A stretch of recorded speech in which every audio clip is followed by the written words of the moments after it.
Here it is. Hello, everybody. It is me, Demetra K, and I am sitting here with the Black Yul Brynner, Donovan Sadiq, and we're also sitting here with the, I don't want to say notorious because that's bad, but the illustrious Walter Coulter, the financial guru, the end all be all in the financial game. As most of you guys were on here on Sunday, you saw that we had him on here and we had a huge demand for him to come back. Absolutely. So since we are all on house arrest, if you will, quarantine due to the Rona, we all have the time to come back and do this. And so what we're going to do is spend a little bit of time here talking about building Black wealth during the Rona. Obviously play on words of coronavirus. I try not to put the whole word coronavirus out because, you know, Facebook has a way of finding algorithms and they try to dispel myths and things like that. And so that's why I continue to just say the Rona. So anyway, we know that the United States of America, including the whole world, is under a pandemic because of the coronavirus that has swept everywhere you can think of. And it is going to, I don't know whose phone that is, but if you can silence it. I'm going to turn it off. My phone is blowing up. No kidding. So as I said, we are under a pandemic where a disease or a virus has swept the whole world, killing many. I think alone in the United States, the number of cases are now about 215,000 with about 5,100 deaths so far. President Trump got on the news yesterday. He had a news conference saying that under the current stay-at-home order, which is not working, by the way, if we continue doing it that way, there will be about 100,000 to 250,000 deaths in the United States alone. And so what he said was, and I'm paraphrasing, it's good. You guys be prepared to get uncomfortable in the next couple of weeks. It's going to be really rough. So, you know, just hang in there with blah, blah, blah. Basically saying you're already getting screwed, but this time you're going to get screwed with no Vaseline. But what we need to do is curtail this pandemic, because not only is it taking lives, which they really don't care a whole lot about, let's be honest, it is tanking the stock market. Yesterday, the stock market, right. The stock market saw its worst day since its inception over 135 years ago. And so today, I don't think it fared that much better. And so it's going to get bad for everybody. As we know, there's the layoffs are continuing. I think they said how many unemployment claims were filed last week? It was 3.2 million. 3.2 million unemployment claims were filed last week, and it's probably going to double this week. We all have spoken to people or know people who have been completely furloughed or laid off or let go. As I said to you guys the other day, a lot of businesses only have, on the average business, small business, I guess, if you will, only has about 27 days on cash on hand. And restaurants, mom and pop kind of situations only have about 17 days. And so a lot of those businesses are not going to come back.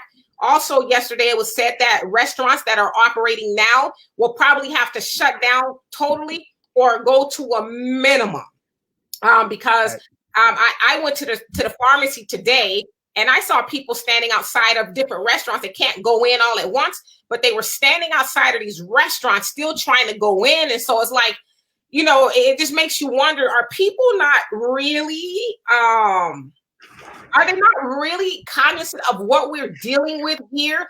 I cannot tell you guys how many times I personally have said my condolences to somebody on my timeline every day behind them losing a loved one or a friend or somebody due to the coronavirus, probably 2 times a day at this point. I'm saying my condolences to people. And so I really don't think people understand how serious it is. So let me get to building Black wealth during the Rona. And so we know that, as it says, when America catches a cold, Black people catch the flu. And I really thought about it, you know, because a lot of times, like, people think that this coronavirus, the pandemic has leveled the playing field. That is not the case. It has not leveled the playing field. When this is over, and nobody really knows when that is. And the fact they're saying in China, it's starting to come back. They're seeing cases come back in China. So nobody knows when the full containment is going to be. In New York alone, they're losing hundreds of people a day. They got freezers, truck, what do you call it? Cold ice trucks, if you will, with freezers, with putting bodies in. That's how bad it's getting. And so when and if this is all over, Black people are going to be in an even worse position. And I'm going to get ready to close, fellas. But I don't think we're not what? We're not. I think we as Black people, and I know a lot of other people are out there, tricking off and staying out and all this other stuff, but I don't think we really see it as serious because we have seen a lot of videos of us at barbecues partying, the police trying to bust up the parties, and we getting mad. Oh, this is a 1-year-old birthday party. How dare you get mad? Don't y'all got something else to do? But they don't realize that we are we're not going to be left behind. We are already left behind.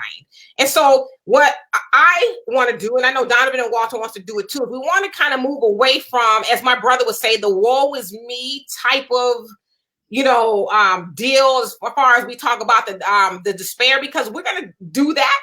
But we want to start talking about solutions on how to move forward, because we know where there's money, there's power. And right now, Black people see about $1.3 trillion in our community every year as of now. I don't know what it's going to be next year.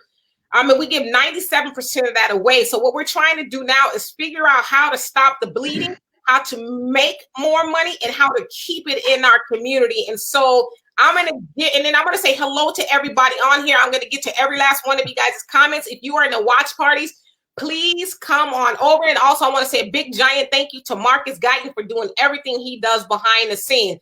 So Donovan, what say you?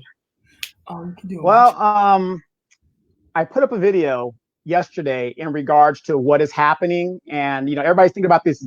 Have you noticed that everybody's talking about, I'm gonna get a forbearance, the banks are gonna work with me, all this other stuff, right? If you saw my video yesterday, there was this guy, last name Graham something, whatever his name was, and he was talking about how they're gonna do the same thing they did in 2008 that they're gonna do now, because they're gonna give you a forbearance of 3 or 4 months. But people are forgetting, you still gotta make that payment. It ain't free. And guess what? If you don't qualify, which most of us won't, they're going to steal your property. So, this is how they're going to do it. They're going to collect all of this wealth. And before I really get into it, let Walter get a shout out. I'm at the studio. That's Becky down there. And I like the old Death Row, like in the 90s. I wanted to get to my natural state. No, you don't have a radio on. Right. My father said to tell you hello. All right, Walter, so take it away. So let me ask you first this, Walter, because I don't see any more comments. I don't see any comments at all. But let me ask you this, Walter. Are Black people in our current situation going to be able to survive the aftermath of the coronavirus pandemic? Probably not. I mean, let me just, I'm gonna switch into, you guys ever see Trading Places remember Eddie Murphy? Not Eddie Murphy like he's dead, but you remember Eddie Murphy in the old days and the two old dudes that sit on the seat of the exchange? Yeah.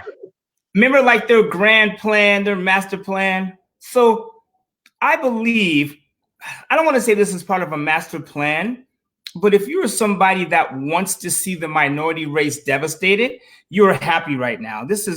And I'm not really into, I don't really get too stuck into the race cards and, this race versus that race. But I think this time here, the powers that be, so to speak, would be very happy. Because let me tell you one thing. I don't know if it's all people of color, because let's just call it what it is. African Americans, right? We're just not ready because we still have the old thinking. Like right now, when I go on Facebook, I just see us talking about silly stuff, like stuff I'm gonna get with my check, and just, the politics and Joe Biden and Trump, and that stuff has nothing to do with right now. This is the time that you can build your wealth. And some of us are going to miss it. So I just think, if you look at Jim Crow and all those things, slavery, it all worked, right? It did what it's supposed to do, but we have the ability to make some changes. And right now, the playing field is fair.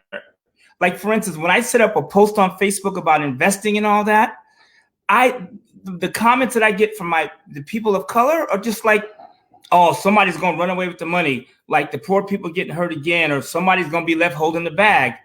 I told one dude, I said, yeah, I'm going to be left holding the bag full of money, and you should be too. So we have to get rid of that slave mentality. You know, swing low, sweet chariot. We need to put some big tires on it, put a V8 in the chariot, and we need to get moving. This is like our reparations, so to speak. Like, because Black people, we're not getting reparations, especially right now, right? Like right now, everyone's getting reparations, if that's what you want to call the $1,200 and if everybody's getting it, then it's not reparations. Right. It's not really reparations, but I guarantee you anybody that was like feeling like we had a chance to get reparations, that just went out the window. They're not going to spend $2, $3, $4, $5 trillion and then throw another $3 trillion on top of it. You can forget, it's done. Right. But what you can do is you can start making financial moves. Like I've been on the phone all day. I just got dressed. What time is it? It's 5:30. I was in my sweats up until like 10 minutes ago. So people were calling me and saying, Walter, what do I do? And I'm telling them all the same thing. First of all, if you're taking notes, this would be note-taking time, right? So here it is. I'm going to give it to you straight. One, think about what you need first. What do you need to survive? Food. I'm letting y'all write this down. Shelter and utilities. Name something else that you need to survive, to breathe. If you had to stay at home, what else do you need? Do I need cable? Yes. They got internet. Right? So if you think about that stuff, and I'm gonna move my halo really quick because it's getting a little bright. And I know like people getting tired of seeing it. Right? I don't have a production crew. We're not supposed to be around anyone right now. So, okay, my halo is tilting. While you're doing that, I'm going to get to some of these questions, right? Or these comments. So Cindy says, I'm done with the Black Yul Brynner. Y'all better stay at home. I'm estimating 300,000 deaths, and he's in the medical field. He actually is recovering himself from getting the coronavirus. And Joseph, what's happening? He says forbearance is a kiss of death. You also say they should really be requesting a loan modification.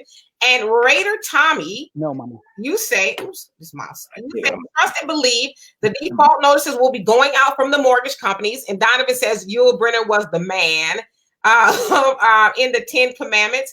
And let's see, Donovan, he says exactly they're going to steal a whole bunch of property, not only houses, but businesses. Mom and pops and stores are done. Al says he played Ramesses. And Joseph, you say a state within our community has to change first. Absolutely. And let's see here. And then Shelly says, thanks, Donovan. And Joseph says they weren't ever going to give us reparations ever. And then lastly, Tom Raider says buy stocks in the industry who are getting bailed out. Airline, hotel industries, dirt cheap right now, but they will come back with a vengeance. Yeah. Real quick on Joseph's comment. When they can steal 1.5 trillion that they're not even talking about, that was passed the week before the 2.2 trillion, that goes to show you they have no intentions of giving Black people reparations for anything, because how are they going to pay for it? See my video I put out the other day. When it comes to any kind of money, when it comes to Black people, how are you going to pay for it? Healthcare, how are you going to pay for it? Now this, what is, everybody keeps saying 2.2 trillion. It's actually 3.2 or $3.5 trillion that $3.7 trillion that they snuck past the American people. How are you going to pay for it? Right. Okay. So let me add to what you were saying, Donovan, really quick. If I can be devil's advocate for just 1 second. Sure. First of all, and I'm gonna play to my other audience. Who is they? First of all, because I know me, you, D. I know when we say they, we have an idea, but who are they? Like, can we get that out of the way first? Whitey. No. Well, they can be a few people. When we say they, we do mean the white man, the white. And I always tell people this. Like, I know Black people have done a lot to slit our own throats, but we always gonna put the onus on where it belongs, and that's the white man. Okay, but I'm not saying where you ask me, he's not totally responsibly, but he's largely responsible. And when we also say they, we mean the government. And I think that's what Donovan was establishment. Yeah. So the government. So first of all, let me kind of mix it up a little bit, because here's I think what the problem is. First of all, like people, like for instance, right? I remember walking down the street and this lady snatched her purse when I walked by, right? And I'm like, damn, that's cool. But I know why she did it, because some black dude stole a purse, and the black people are perceived as being like, you know, the people that's going to rob and steal. So at what point do we say we cut the umbilical cord, right? Because if us to say it's the white man or the yellow man, it's not really doing anything for us. Matter of fact, in my opinion, I think it's giving us an excuse, maybe not an excuse, but you know how you can say like, oh, it ain't my fault, because we know where we stand, right? Like we know where we stand. Emma, can you see me better now? Is this better? You're fine. Okay. You're fine. So you know, we can't go back and change the past, right? So we have to act like we're starting from ground zero. Like me, you know, I'm African-American, if you haven't tell, right? If you can't tell, I don't have a college degree. I went to college like 10 minutes, right? And I was like, this ain't for me. I'm not going to kill the schools, right? I've made money, lost money. I've been through a lot of stuff, right? But still, I have the ability to still keep going on and building wealth and creating a lifestyle. So what's the difference, right? Because me and Dee have the same upbringing, right? We come from a Muslim background. Right. Don't get us started on that, because, you know, I'm militant. I'm just not as expressive as my sister. Right. So at what point do we say, OK, what's done is done? Because I have a lot of white friends, a lot of Mexican friends, people that are like, hey, we had nothing to do with it. Right. So at what point do we say, you know what? What's done is done. We need to own it and then move forward. You know what I'm saying? Like, at what point do we do that? So I get what you're saying, but I think. So a lot of it we can change, like giving our money away and stuff like that. And I can't remember who it was that said it. It's a mindset. We need to change our mindset. But I think we would be remiss and a little bit silly to dismiss systemic and institutional racism. It is still going on to this day. We know that the man, does work against Black people. So, but in the meantime, you know, we do have we can fix it. But I'm not going to ever say that, you know, racism is no longer. We know racism is still here. Okay. So, racism is still here, and it's going to get worse. But here's one thing you could do. And I was talking to Arson earlier on the phone. Mm-hmm. I said, like, this some lady, I think it came from one of you guys who's telling the Black community, don't invest in the stock market. I don't remember her name, right? Like, investing in stocks. Mm-hmm. Is a losing game for Black people. That's the worst thing I've ever heard, right? So what we need to do is, like she was saying, like, invest in the community, invest in the Black-owned businesses. Can I be honest with you for a second? What the hell is that going to do? So if I go to the Black pizza store and if I go to the Black car dealer, what is that going to do for me? Now, it will help our community. It might take 10, 15, 20, 30 years. Let's say we can just be honest. But you know what helped the Black community the most, and the Mexican and whatever, Puerto Rican and Haitian, is saving your own money. That's what, like, for instance, you know how you get money from Jeff Bezos and from the powers that be is you don't spend it. Do you know why Wall Street is getting their ass whooped right now? Because we aren't spending money. Like, there it is. That is we're not going to use foul language on here. That is how we do it. If you want to take down the man, keep the money, because right now these corporate raiders, they are like, hey, we are with these Negroes, these people, whatever, they're not spending money. We are in trouble. And think about this for 1 second. Earlier I said you need utilities, food, and shelter, right? Or for some of you, a car, whatever. It just depends on where you sleep. Mm-hmm. Right. What if you just spent money on that for the next 60 days? And that's it. Which is why most people don't have a choice. That's what they have to do. Well, no, some people still blowing money. There's still things going on. But I'm just saying, what if you started doing that? Or what if you took half of every check that you, so let's just be honest, right? If food, like I know, because I went to the store and bought food before this virus showed up. I always keep food for 6 to 12 months in my house. Just, you never know. right? So I wasn't one of those idiots standing in line for toilet paper. Besides, I got bidets.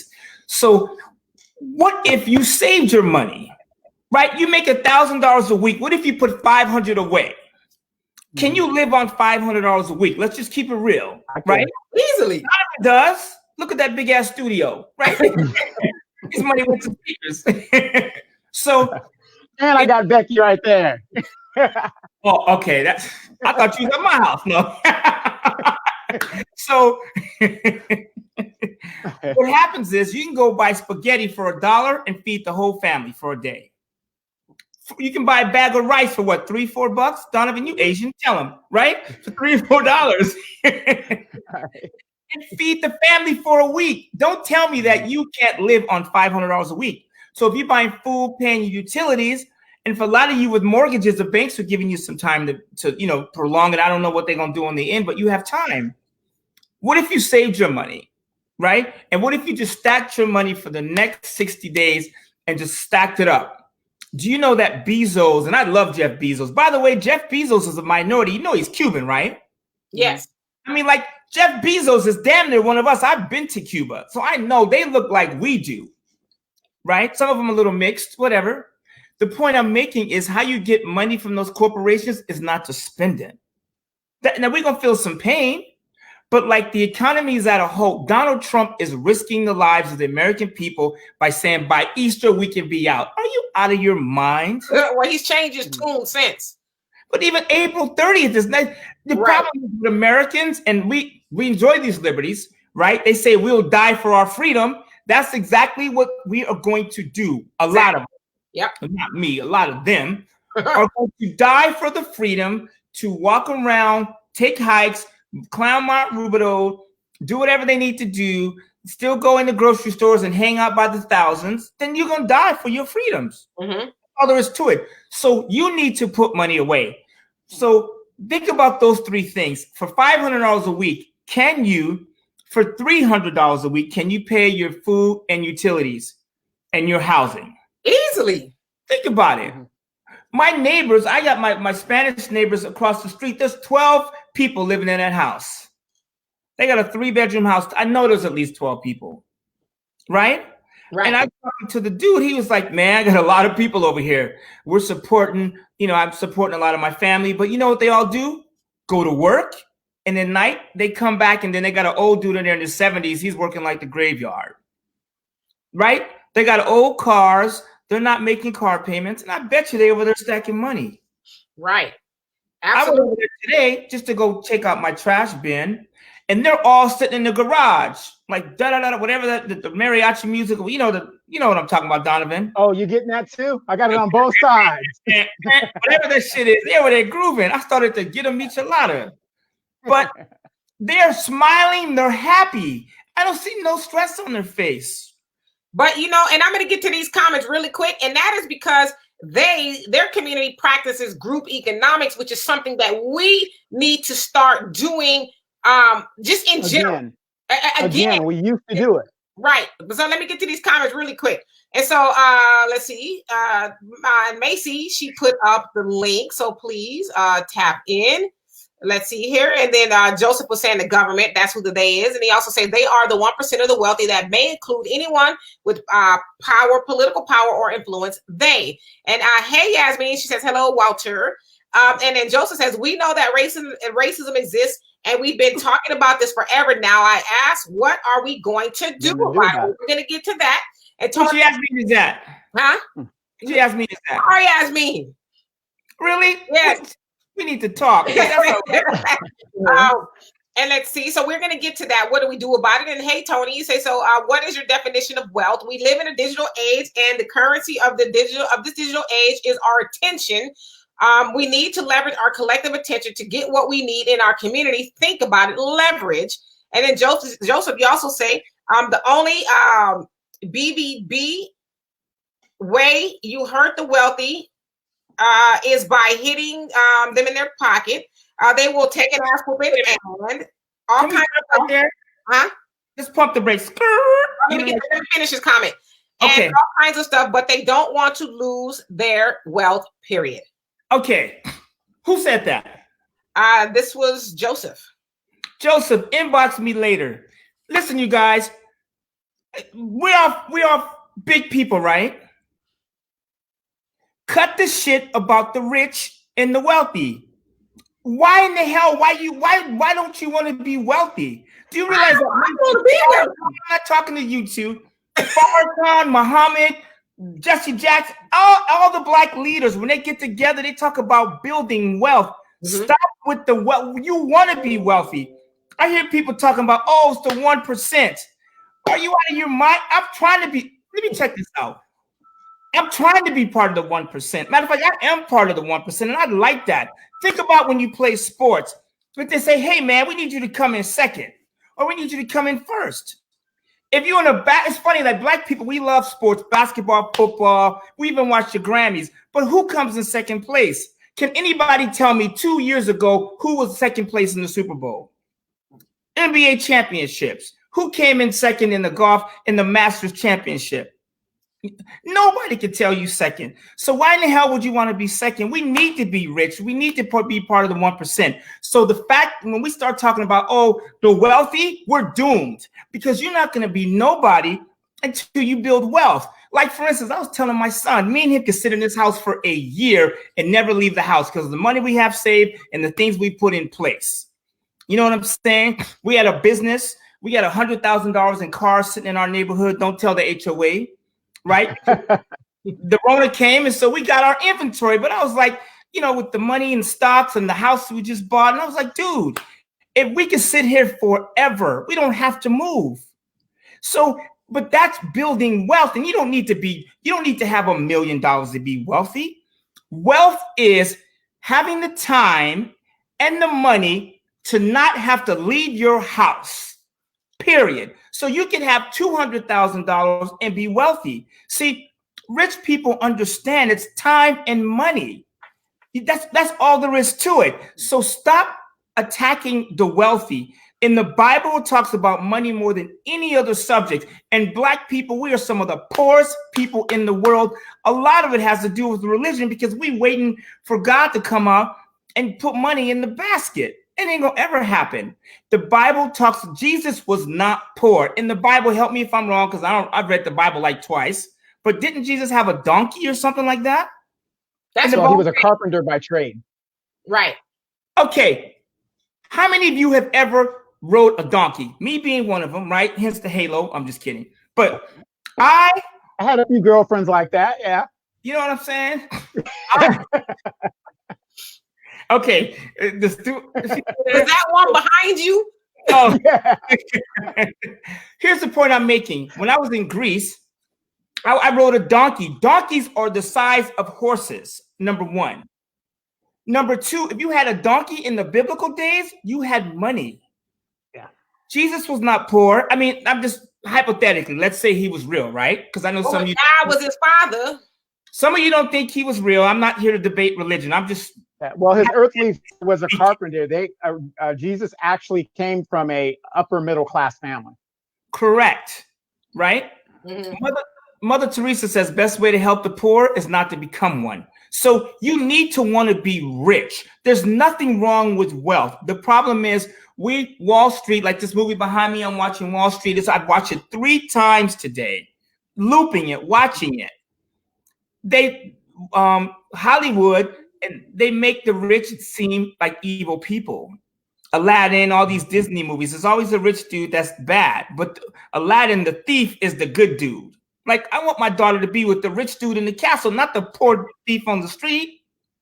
Right? I mean, so seriously, you guys have to stop with that. Like the wealthy, it ain't them. It's you.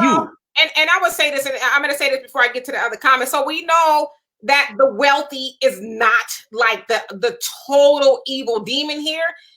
If you've ever studied the Communist Manifesto, it talks about exactly what we're going through today. And it talks about the wealth, the ones that own the means of production, and the working class, the proletariat. It prophesies everything we're going through right here. So the wealthy do have a role to play in what we're going through today. All right. Let me ask you this. Sure. Do you think more wealthy people commit crimes or more poor people commit crimes? You're talking about white or wealthy people? No, people. Give me 5, Donovan. Give me 5.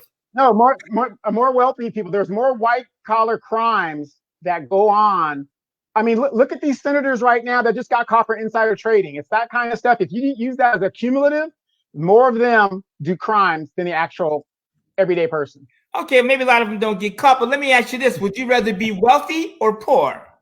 Come on now. Well, I'm already wealthy, so. Right? I'm wealthy because you're wealthy. That's funny. It's funny. My friend and my brother. Well. So, you guys, we have to be wealthy, and right now is the best time in the world. If you don't build wealth right now, you don't deserve it. Like, I've been buying stock options, and I want to talk about that in the stock market, right? Because I think that's one of the reason why I'm here. The stock market yesterday was down. Today it got crushed. It's falling to the sky. And I'm on my app and I'm buying stocks like crazy, buying stock options. And E-Trade put an alert on my account and they froze my stock account. And so I called them. I said, what in the hell is going on? Because your account froze because you were making so many trades and you were selling so many things that because what happens when you sell a stock or a stock option, it takes 2 days to settle. Right. So I'm buying and selling. I bought Tesla, flipped it for $1,200 the day before. I flipped it yesterday and made $600. And I'm buying and flipping these stocks, and they're like, your accounts haven't settled. Right. So you have to put more money in. Right. So I put another $15,000 in the account today, and he goes, okay, you have to wait till tomorrow to trade. Right. But I got sick to my stomach because, like, my son, Miles, he opened up a brokerage account. He bought his first stock option ever in history. Right. And I'm getting a lot of that. People know my son Khalid is here. He bought his first stock a couple of weeks ago, first stock option. So I got a lot of people that are buying stocks and options for the first time. So I feel good about that. But this is the time to buy. Like Boeing was at $1. Boeing was at $90. It went to $1, almost $180. I bought a stock option. It was 90 cents. It went to $12.50, right? Today, it was trading at 25 cents. Now, Boeing got crushed today. It was the number one laggard or stock that held the Dow Jones down. Do you know what I did today? I bought like 10,000 contracts of Boeing. Wow. At 25 cents, which last week on Thursday was $12.50. Now, you know what I'm hoping? It goes back up. All right. Well, let me get to these other comments here. So Al says, save your money and your time if you're dealing with cantankerous people who don't like Black people. Tony says, we have the tools, but not the leadership and will. Joseph says, at Tony, yes, we need to step up with our communities and educate each other. Raider says, recycle the dollars. We don't do it. Al says, the music y'all are hearing is the same music Fred heard coming from Julio's house. He's silly. Talking about when you guys talk about the mariachi music. Joseph, what's up, Walter, when you told him to inbox you? And Donovan says, these folks are partying every day. Every day. Every day. Okay, let me get to these comments because we are and then Joseph said, that's not my point. My point is that the 1% controls the system, Walter. I like you and I'm working to become financially secure. And Al says the Rams came in second 2 years ago in the NFL against the New England. I knew it was going to be Al to say that. And hey, right, you say majority of so-called Black people have first generation money, time scratch, and turn it into second and third generation money. Okay. Hey, Kay, what's happening? And Jerry, what's happening? He says, Donovan had a few girlfriends like that. So he's laughing at you. And Tony says, hey, Joseph, I'm working on creating a grassroots movement to help transform our community. I'm the founder of a startup called Uplift 22 based here in Mobile. Please check out what I'm working on. And he put up the link. Okay. Joseph says, my point is that if we control our finances within our communities, then we become powerful and can sit at the table and control our future. And Al says, if Jesus was a carpenter, which one of his tools did the trade, silly? And Joseph says, well, I also understand. He said, I understand your point, though, Walter Lee. He's not talking to you. And hey, Arcia says, now I got to say, the three of you are great to watch. Laugh out loud. And Charles, what's happening? You say, show me the way, Walter. So everybody's wanting to show you. What up, Mr. Edwards?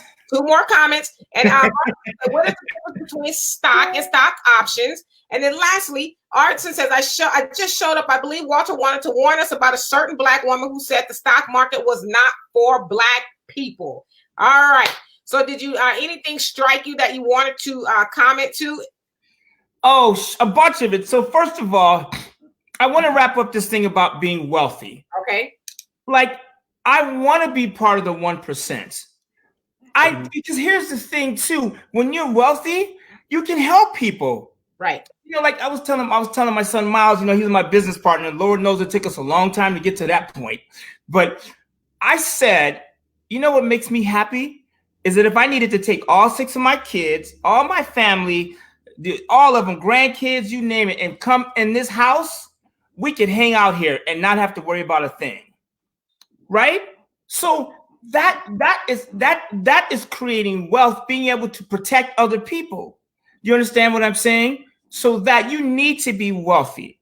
Right now, let me answer the stock versus the stock option. Let me get on my knees real quick.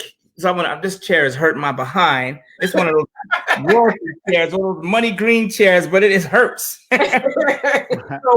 And besides, I'm in a relationship. I'm used to being on my knees asking for forgiveness. Damn. Please. So here's the difference between a stock and a stock option. You guys ready? Yes. Let's say let's pick something. Let's say this box of tissue. Oh, it's a commodity. I have to tint my window so my neighbors don't see. So let's say this box of tissue is worth $2, right? And ironically, it used to be 80 cents. Now it's $2 in the store. Is that messed up? So think about this. It's $2. Now, as an investor, I could buy this toilet paper for $2. And then I could say I bought it because I think it's going to go to $4. Does that make sense? Mm-hmm. So I spent $2 on this box of tissue. That's the stock. I own a piece of this tissue. Like when I bought MGM, Grand, when I bought AMC, when I bought Bank of America and JP Morgan and Tesla, I own a part of the company. So next time I walk into the movie theater, I'm like, hey, go sweep that. This is my spot, right? But I am an owner. So I own this tissue at $2. What Wall Street does, and here's where the big money comes in, and they're not going to tell people about it, right? If somebody says this tissue is $2, I think it's going to $4. Here's what I'm going to do. I'm going to give you 20 cents to control this box of tissue. So I'm going to buy the right. So in the stock market, you can buy what's called a call option, right? A stock option gives me the right, a call option gives me the right to call the stock away from you at a certain price. A put option gives me the ability to put the stock in your account at a certain price. So sticking with the call option right now. So I'm going to give you 20 cents for the right to control this box of tissue for 1 year. You feel me? Yes. So now I have the right. So when you buy an option, I buy a stock option for the right to buy this tissue at $2 for the next year. You understand what I'm saying? Yes. A year later, this box of tissue. So the stock market right now is this tissue, right? Mm-hmm. It's cleaning up right now. So now this box of tissue is worth. So when everything gets going, everybody starts flying, partying, drinking, smoking, going outside, whatever. This box of tissue goes up in value. Now, ironically, this box of tissue, when the coronavirus is over, it's going to go down in value. So don't invest in tissue companies because that's just going to stop. But you get the point. This is now worth $4. If I invested $2, I doubled my money, right? Right. What if it goes to $1 and I put in $2? I lost half of my money. So with the stock option, I gave this guy 20 cents. I have the right to buy it at $2. It went to $4. Now, since I have the right to buy it at $2 and sell it at $4, how much money did I make? $2 on 20 cents. That's 10 times my money. If this box of tissue goes to $1, how much money did I lose? $1. No, hell no. Listen, I never said I was good at math. Okay. I sound like some baby from Good Times. No, baby. 20 cents. Okay. And I did 20 cents. Right? Right. Y'all gonna have me. So I'm gonna start playing. I'm gonna put on Good Times in the back. So I bought the stock option. I bought the option to buy this tissue at 2. Here is the beautiful part. If I bought the stock option at 20 cents to buy for the right to buy it at 2, and this goes to 4, you sell the stock option, which is worth at least $2 because you have stock options have 2 things: time value and intrinsic value. Intrinsic value is the price value now between the current price and my strike price. The strike price is the price that I can buy it at or sell it at. So my intrinsic, so it's worth, I paid $2 because I got the option, but it's worth 4. So I have $2 in intrinsic value. Does that make sense? That makes sense. And then with stocks, they also have what's called time value. So options expire at a certain contract. So I'm buying January options for next year, October, I'm buying June of next year. I've even got some January 2022s. What that means is I still have time. So people say time is money. That's what now it's okay to say they meant.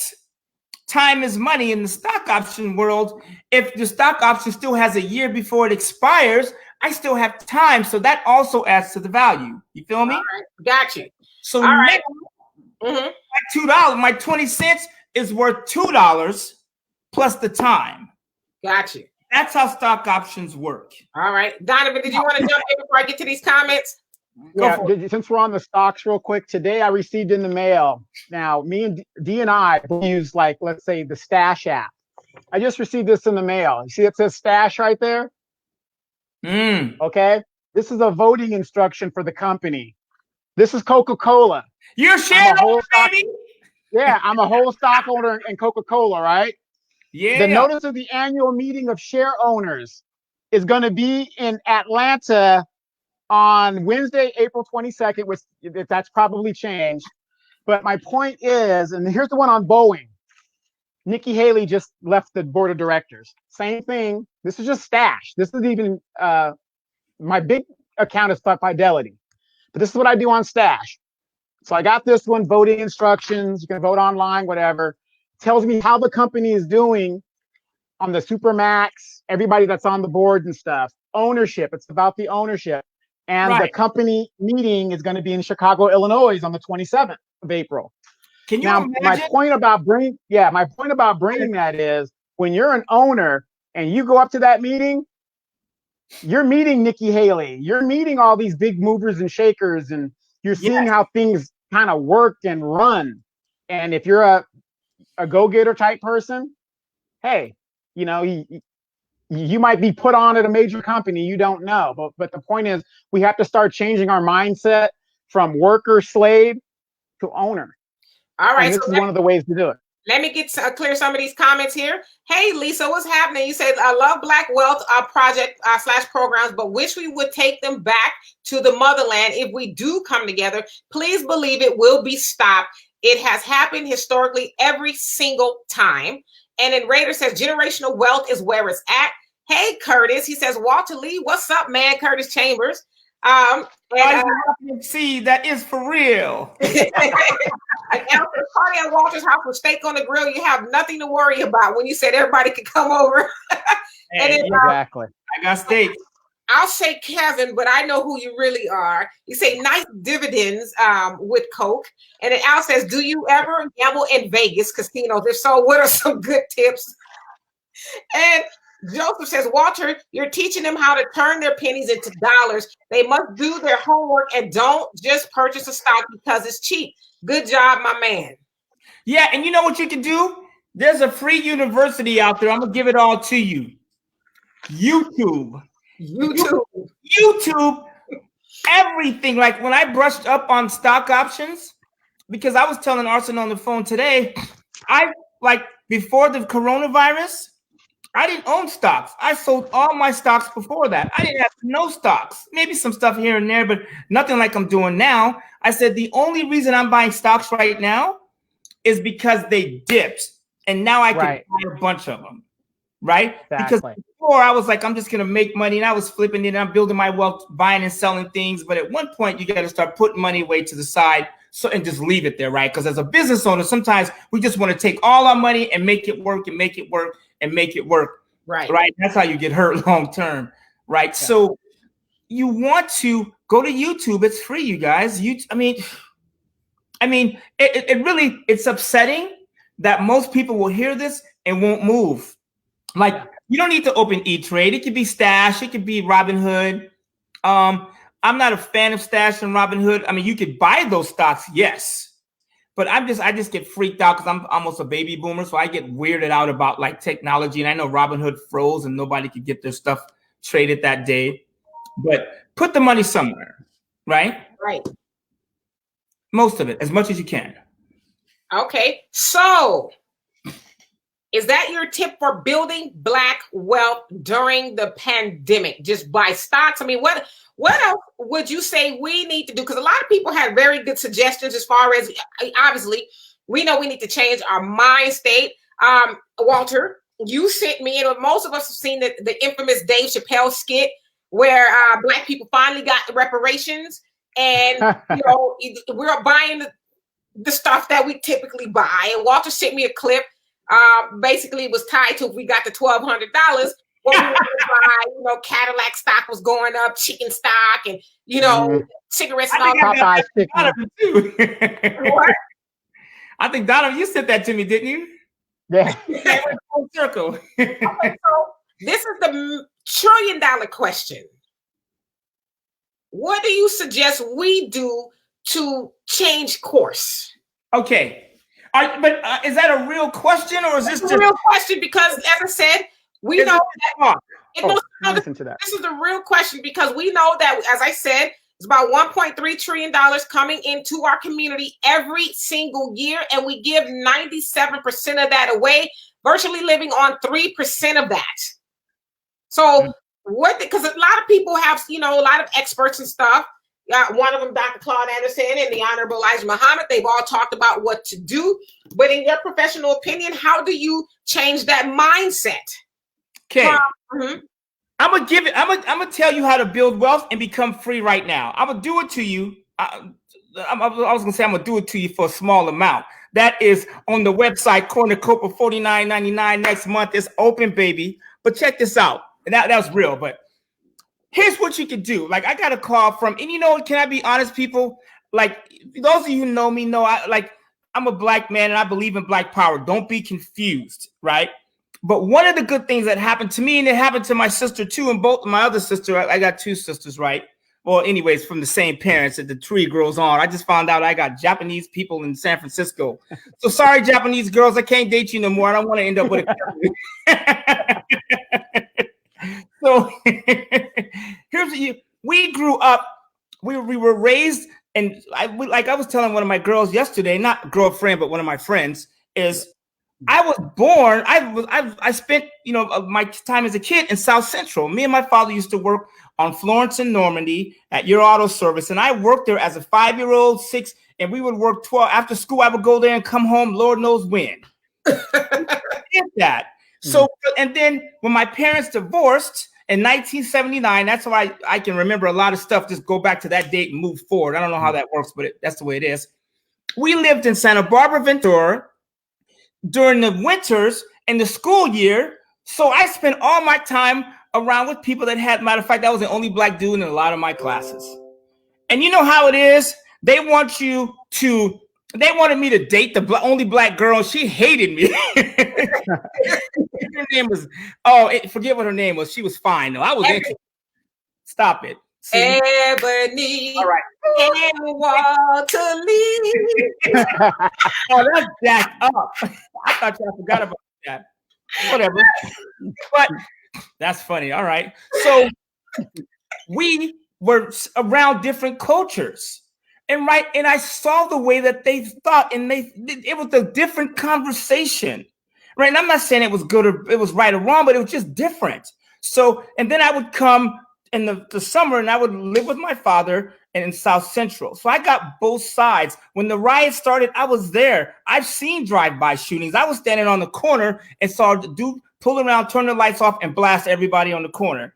I've seen that. I've been in fights. I've been confronted by gangs. I had a mechanics rag. It was pink in my pocket. And a dude said, "Hey, cuz, where you from?" I said, "Fool, I'm a mechanic. I'm from across the street." He was like, "Oh, what's up, cuz?" I said, "Dude, I'm a mechanic. This is pink. It ain't even red." I've seen all that, but we need to separate our past, because I don't care, and I know, and I want to be really careful, right? Because we as people of color need to move ahead, but there are other people that are also interested. We have to open up, right? There's a lot of people that want to help us. We need to start helping each other. Now, as a race, Mexican, Black, Puerto Rican, you need to take care of yourself first. Then you integrate. That's how it's supposed to work. But how you take care of yourself first is to take care of you first. You know what I'm saying? I don't care what color my neighbor is. I'm saving all the money I can, right? It doesn't matter to me. Now, if I see a brother on the street, or like the dude who's in Moreno Valley, send me the link. If there's a Black man with his own business, I'll check him out. You see what I'm saying? Right. Because I take care of myself first, then I can invest in Black-owned businesses. But I can't do that if I don't have no money saved. So you got to put money away. So and that the expenses, and I'll get to that after the comments. Okay, so that actually leads to a comment that I saw, and so Angel Lopez says she just made it in, and yes, Kevin, that's a guy. Angel, sorry, I know who you are, and let's see. And Al says, my grandma used to say, spend some, save some more, because when you're broke, everyone else is. And then Raider says, I sent you that, laugh out loud, and he's talking about he sent you the video. And then, okay, my bad. He says, okay, now here it is. He says, real deal. The average person can't handle a $300 emergency. So how can they buy stocks? Okay. Hold on to that. Amanda's here. And then Lisa's agreeing with Kevin. And Kay says, I remember that shop. And then you also say, Kevin, oops, where'd it go? Man, lost my comment. It says, Afro Thunder, why Nick Foley's kicked out of town? And Joseph says, get an IUL and look at life policies. That's a good start. Cash policies versus term policies. A correct structured IUL will outperform any 401k plan, guaranteed. And then structured, my brother. Good term. So are you writing this stuff down? And so Kay is saying hello to Amanda. And then let's see, Martha says, what pharmaceutical companies should we be investing in, considering if they are going to be selling this coronavirus vaccine? And Amanda says, Kevin, that's what we do. You're paying pay big money to players who don't do us any good. And then Amanda says, amen, God bless the child that has his own. And then, okay, so they're talking about football some more. And then Joseph says, fix yourself, understand what steps you need to take to build your wealth. Hey, Huey says, what y'all think about Akron? Okay, take it away. Who? Okay, Akron, who's that? Acorn? Acorn. No, Akron, but maybe it's Acorn, I don't know. So how can someone so the average American, so they say, don't have enough for a $300 emergency, how are they going to buy stocks? Okay. First of all, that is not true. The average person does have $300. I want you to just check it out real quick. Behind me is Charlie Sheen and his father, Martin Sheen, and Gordon Gekko. And remember at Wall Street? That TV, my girl paid $500 for. That table we bought at Living Spaces for $200, right? They're over there, and you don't have my address. That over there is probably $4,000 or $5,000 worth of wine. And I go on and on and on. That couch, I paid $300. Those speakers, I paid $200. Even this phone, I got 2 of them. Let me tell you something. If shit got real in my house, the wine is gone. That TV would be a laptop. It would be on and cracking. The coffee maker my girl bought yesterday would be sold. So we do have $300. Some of you guys have a car. Check this out. In my garage, and I knew it was there because my girl got home before me. She was pissed because there was a car blocking her spot. But I'm paying the bills, damn it. It's the way it's going to be. Wait, make sure she's not listening. So you see one of those wine bottles. But no, seriously, you can liquidate that car. I paid $800 for this car in my garage. It's an old van. It's only worth like $3,000, but I bought it, fixed it up. Me and my son vacuumed it, and it's going up on OfferUp for $3,000. Let me tell some of you guys have a car that's worth $5,000-$6,000 and it's paid off. And you could go get that same car for $2,000-$3,000 and take the $2,000 or $3,000 that you got and buy something, start a business. You can invest in something. Some of you guys have 4 TVs. I mean, there's things you can get rid of. Like if you are making a car payment and you are not stacked, you need to. And right now, you guys, I can't believe I'm going to say this, and I'm a financial advisor. Drive your car one more time. Anna! Shut your mouth. Shut your mouth. I think they okay. Shut your mouth. You understand my point. And I like Madea. She's one of my favorite, or I don't know what to call it, but one of my favorite actors. In the movie, like the family where the family sitting on the couch, the big happy family or whatever. Matter of fact, hold up. I got the movie right here, Madea's Big Happy Family. This stays in rotation in my house. I watch it almost once a week because she's dropping knowledge. And she's talking about the mortgage. Okay, I'm shaking Madea. She's talking about the mortgage crisis. And she said, oh, Lord gave me something. Here it comes. You about to tell me. He said, let it go. You guys are holding on to stuff that is keeping you poor as hell. I know my sister Amanda, she probably still got that old raggedy ass black truck that's paid off. And every time we go out there, I'm like, oh Lord, she still got that truck. But you know what she ain't got? A car payment. So somebody said to me, how is your sister always traveling to Jamaica and all these different places? I said, I ain't gonna tell you what she paid for her house, but she got it for a song, right? She ain't got no car payment. I said, she ain't got no bills. That's how you do it. So get rid of the bills. Some of you guys, like right now, it's crushing for the car industry because tax season, people take their tax money and they put down payments on cars. Hallelujah that we had the virus, not because it's killing people, but some of you guys are stuck at home and you can't go buy that new car. You can't go buy that 89-inch TV with your last dollar. Some of you guys were actually saved. You understand what I'm saying? So yeah, how to build wealth is to let things go. I remember the last time I made a car payment. I remember too. Do you remember that Mercedes-Benz I had? Mm-hmm. Remember the black Mercedes? I missed a payment. I was 6 days late and they came and repossessed it 6 days. Remember that? I just bought the car. My payment was like, oh, well, your payment's supposed to. Long story short, I was like, that's the last time I have a car payment and somebody messing with my stuff, right? So now I pay cash for my stuff. And I have one of the oldest cars in my neighborhood. I had a Range Rover. It's an 08. I paid $5,800 for that black Range Rover I drive. And my neighbor goes, wow, man, you must be doing something good. I'm like, that's funny because your car cost 3, 4, 5 times as mine, and you're in a Honda Accord making payments.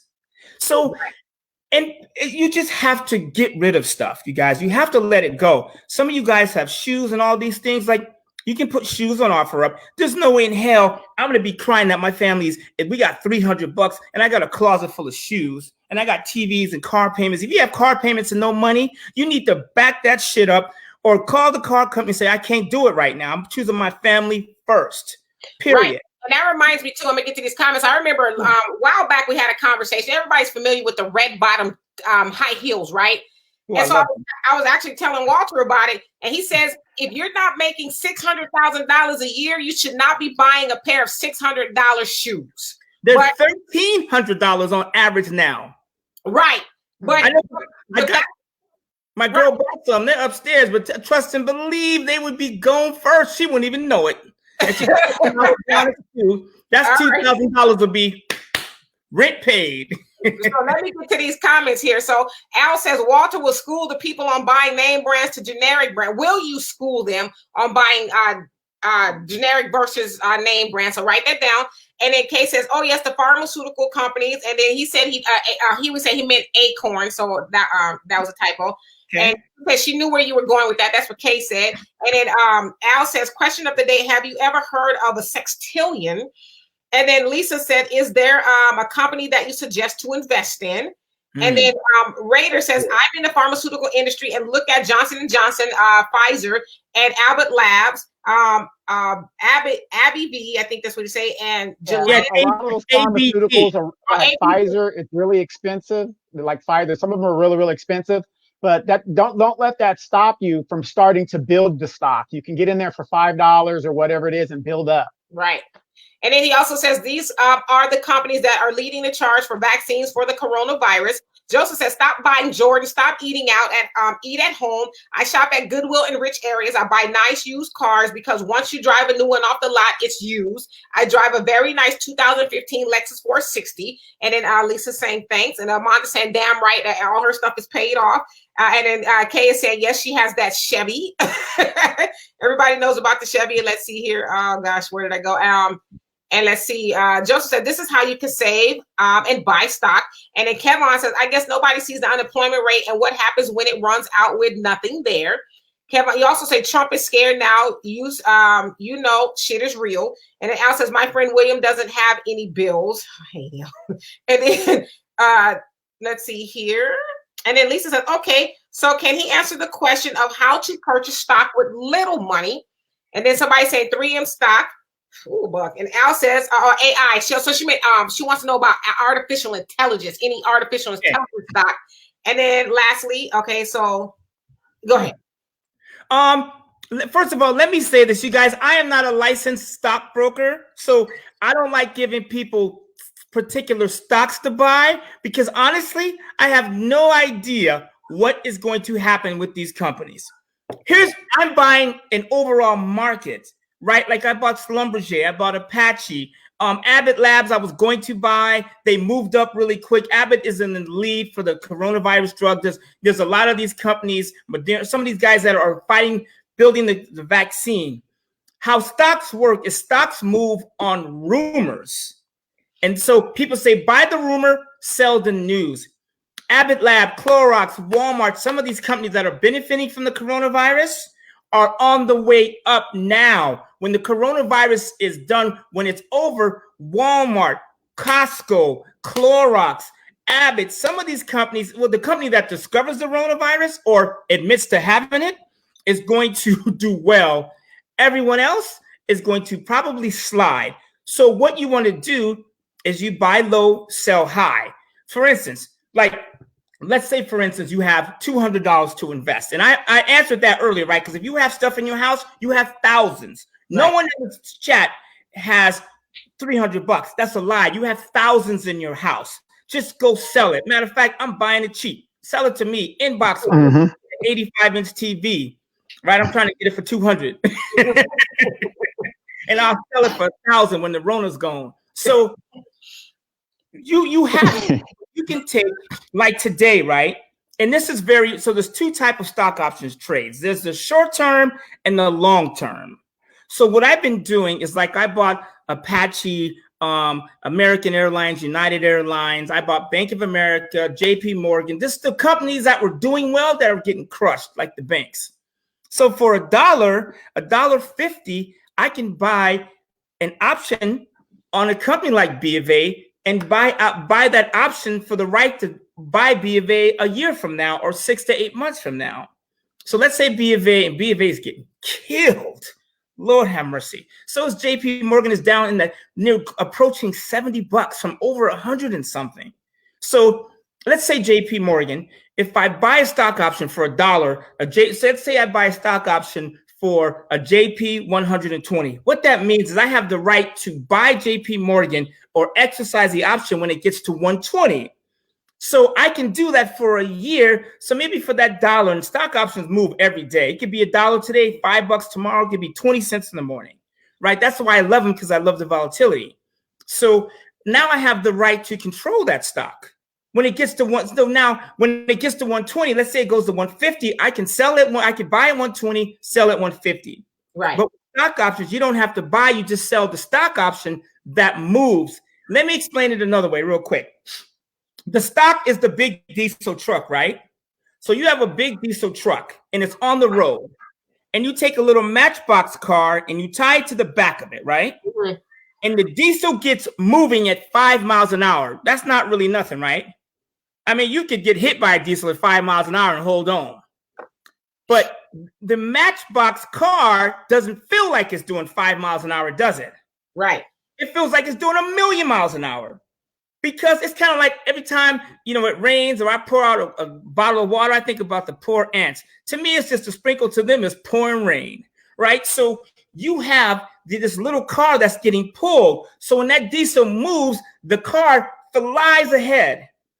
But when the diesel backs up, the little car really moves back. Stock options or the little car, they move really fast compared to the stock. So if JP Morgan moves up $50 and I have a $1 stock option, that $1 stock option can go to $15, $20, $5, depends on where you bought it. That's how you invest with $200. Right. Today I bought Tesla. It was 92 cents for an option that took me out to I think it was April either 3rd or 7th. I have to look at it. So I just bought the right to control Tesla for a week. Tesla moves $100. Amanda bought it. I told her to buy the options. But you know what? She owns Tesla now. Right. She's a stockholder in Tesla. She's getting one of those books Donovan got, right? Right. So I have the right to control Tesla for a week. Right. Here's the beautiful part. Now, what do you think I'm doing with my day? I'm watching Tesla stock. Right. And Apple Labs and Bank of America. I'm not on Netflix all day. I'm watching my money. Like Snoop says, I got my mind on, you know the words, right? That's how you get into the market with very little money. Somebody else asked, what was one of the questions? How do you buy? Okay, so how do you buy with little money? We addressed that, right? Mm-hmm. Then what else? We talked about he talked about the IUL, the life insurance. That is a good long-term cash. I don't want to use the word cash reserve, but it's a good long-term play. Rich people use life insurance for reserves and to hold their money. Banks use life insurance cash value to put their money in a safe place. Life insurance companies, when you give them $1, they got to have $1. When you put money in the bank, $1 in the bank, they got to have like 10 cents. And now, as I think today, the Federal Reserve is reducing the limits, easing the limits for these banks. They're just like, oh, just do your thing. We'll worry about it later. That's dangerous, right? Very dangerous. People are going to get hurt. So you can start with very little money. You just have to start with $50. Start with $100. Open it. Exactly. Start. Whatever. I don't know. Stash, Robinhood. Just get started. Whatever. Start that. And then Joseph, thanks for the tip about the goodwill in the rich neighborhoods. I totally overlooked that. And by the way, you guys, I'm taking notes. Every time you guys make a comment, I'm writing it down because I'm learning from them. I'm not here just watching TV. I came here to get mine. You understand? I know that's right. And I'm taking notes. I don't understand. Like, if you really have somebody that is teaching you knowledge, and I'm learning from you guys, you should be taking notes. And I don't care. Like, when I was in a room with like Kanye West and all these celebrities, I always had a notepad.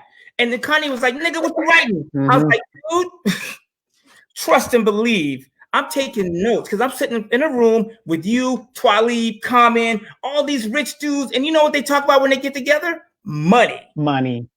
How they got their deal on and how Kanye West got turned down by Def Jam and would use his Amex card to get his deal funded. I mean, they talk about that stuff. Right. So you got to take notes, you guys. I mean, what else are you doing on a podcast like this if you're not taking notes? I mean, I'm not going to beat you up too bad, but like the faintest ink is better than the best memory. I know. Let me write that on down so I could post it tomorrow. Down perspective. So I missed one of Joseph's comments. It says, change your mind frame. The richest client I have is worth $30 million, drives a Prius. Okay. And let's see here. So let me get to, and if you can think of anything. I got something. And then, Alice and a sextillion has 36 zeros, and Kevon says Series 6 or not. So he's asking, do you have a Series 6? And Kate says, what about stocks in liquor companies such as since everyone is at home sipping? And then Joseph says 3M will bounce back. And then Kevon says Jonas stock. And then Joseph says, Walter doing long-term investment, y'all. And then Al says the shoe companies are desperate. They are waiving its shipping and handling fees. And then Joseph also says, Walter giving you the game plan. I hope everyone is listening. Like you just said, like he said, if you don't understand what he said, Google it, YouTube it. It's just that simple. And then Joseph says, educate yourself and get a mentor. And Marcus says, I have been an inbox guy. He said, I have been inboxing. By a group of people in Kenya who wants to know how they could buy stocks in the US. If they don't have access to a Stash app or Cash app, which allows them to download it in their country. So how would they do it if they don't have that? And then, can I say something about that real quick? Sure. My friend Jocelyn Harris, she was in Ghana in December. She showed me videos. Ghana looks like Los Angeles. She showed me they had one of the biggest fireworks shows in history. She showed me the banks, the cities. A lot of those places, they have that already. If you go to Ghana, like she told me, you know, where they held the slaves and all, it's insane. Ghana is cook. That's make noise. Play with this. That's that lady behind him. Lord have mercy. Is he on a delayed feed? No, so anyways, here's something that I wanted to say about the generics versus name brand. You know what would be better than generics? Even first of all, generics tend to be cheaper, right? You know what's a better brand? Yo brand. Like somebody called me today. She was like, Walter, I need work. I got a text message. We got laid off. She goes, my boyfriend told me to call you and see if you had work. Can I work for you? And I was like, you know what? It's funny. I have an idea for you. So I said, but you know what? I need to talk to my daughter first. So I called my daughter and I said, remember the t-shirt line me and you started? You know, da-da-da-da-da. I said, I'll give you the money. You get it going. And, you know, she had some stuff going on. She couldn't do it right now. So I called back. The other chick was like, you got the job. I'll put up the money, whoop-de-whoop, whatever. I can't be involved because I got other stuff going, but I'll cut you a check. You go buy the shirt. You do everything. The line is called Verbal Herb. It's my own line. It's words that make you high, lift you up. And so you can start your own brand, you guys. You're sitting at home. Be creative. And some of you are getting paid to sit at home. Start your own brand. What if it fails? So what? Can you imagine starting something and it doesn't work, but knowing that you started it will make you feel so much better. Right. Absolutely. Right? Which is why I got to talk to Deanna a little bit later. Oh, my daughter. And let's see. And so, and then Kevon, you says, whole life is only good if you buy it young. And that's not true. Wait, write that down. Write that down. That is a fallacy. I will come back to that. Not a fallacy, but that's not correct. But I will educate you when I come back. Okay. And so Marcus says, which won't allow them to download Cash App or Stash App because they live in Africa. How can they buy? So I think you addressed that. And then this is why I was laughing. Joseph talked about sound like they killing the chicken. Yeah, that was my dog Belle playing with her toy. So growing his own food. Yeah. Yeah, I got the chicken coop in the backyard next to the banana tree. And so Joseph says, tell him that's not true. Tell him, Walter. So they're talking about the whole life policy. And so for those, until Walter comes back, he probably I hope he didn't go get a glass of wine. But I hope you guys are really learning something. It is a true, I guess it's a gift, if you will. I'm trying to think of the word, to have Walter on here because he is very knowledgeable. So if you have any questions for the remainder of the time that we're on here, please put them in the comment section so we can address them. So go ahead, Donovan. But what, here's the thing. It's just like Walter was saying. The hardest part with people is they don't want to start. $5. They don't want to give up $10. You got to start and get into the game and then ask the questions. It's good to sit here and theorize and say, oh yeah, what if and this, that. You're not even in the game. So you're wasting Walter's time. You're wasting my time. Get in the game, then come and see us and say, hey, how do I move this? And that's the only way you're going to learn. Now, somebody asked me two things. If I had a securities license, I got an MBA, my black ass. That's what I got. I also got Lord have mercy. I got an AGTI also going through it. Those are the two degrees I have. And let me tell you something. This is why I tell people I used to be a stockbroker for a long time. I don't do it. But what I did is I reached back into the knowledge I've learned, and I use that for myself personally. I don't trade other people's account. I probably got 100 phone calls. If I give you money, will you trade it? I can't really do that. I got my membership that's coming up. I can help you that way. But I let a lot of my licenses and degrees go, right? So I can move about the country. So that way, I can tell you what I'm doing and give you tips, but like some of us have to just get engaged. You don't have to necessarily, like somebody said to me the other day, well, I got to get all my ducks in a row and get educated. I said, you dumbass. What are you talking about educated? You sitting there talking to somebody that's done what you're trying to do. I've been rich. I've been poor. I've never been poor, but I struggled for a little bit.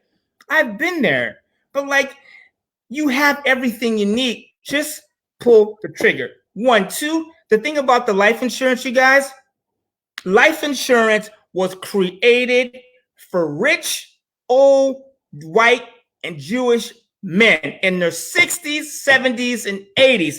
Let me tell you how it works. First of all, life insurance companies don't make money messing with young people in their 20s and 30s. Can you imagine building a business and you needed a 25-year-old to pay his life insurance on time? We would be using your stationery as scratch paper. Life insurance was built for rich, old people. I got $1 million, right? And I'm 70. I know that if I take my $1 million and invest it until I'm 80, the chance of it getting to 2 million is going to take a lot of risk, right? It's too risky. If I take $1 million and give it to a life insurance company, they'll give me $2 million in insurance. So what have I done for my family? I've doubled my money in a tax-free account. If I'm 50, I just took out a life insurance policy, another one last year. Because now I can afford it more. I'm in better health than I was when I was younger.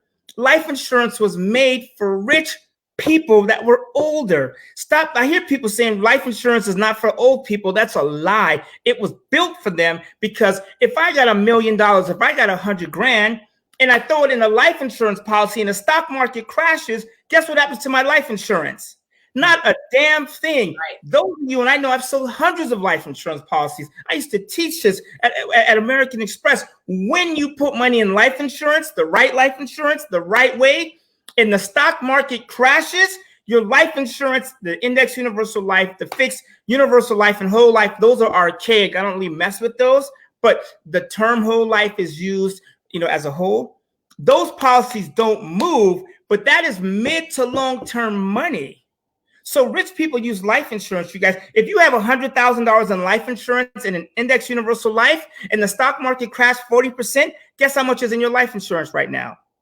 $100,000 minus the cost of insurance and the fees between now and then. So life insurance was created for people with cash, period. I just want the money out. Mm-hmm. Right. You can hit me up. You can text me, inbox me. Me and my boy Joseph, that's what we sell. Actually, my son Miles, he does the insurance. I just flip it to him. He's smarter than me, so I give it to him. All right. And so let's see. And then Kay say this is awesome. And then Omar, what's happening? Say let's talk about starting a business, pros and cons and all. So write that down, Walter.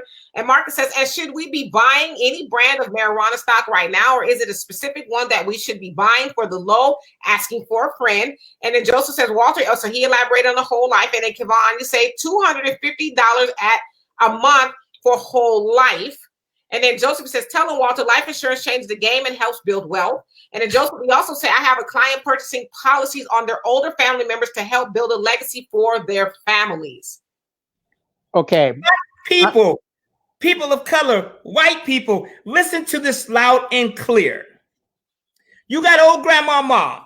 Her house is paid off. She got money in the bank. She's getting 0% on her money. And you know what she's doing? She's leaving it for you, baby. It's your money. So, because your grandma's not spending that money, is she? She don't even leave the house, especially now, right? And you better keep her in the house. Let me shut up.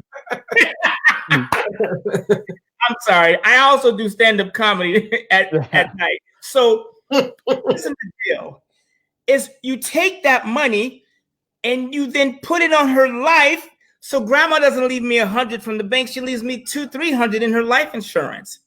right? She does a reverse mortgage and puts that money to work. And now I get the equity in the house plus the cash, and depending on what she put it. You guys, if you really want to get rich, go talk to your older family members and say, hey, mom, hey, dad, what's going on with our legacy?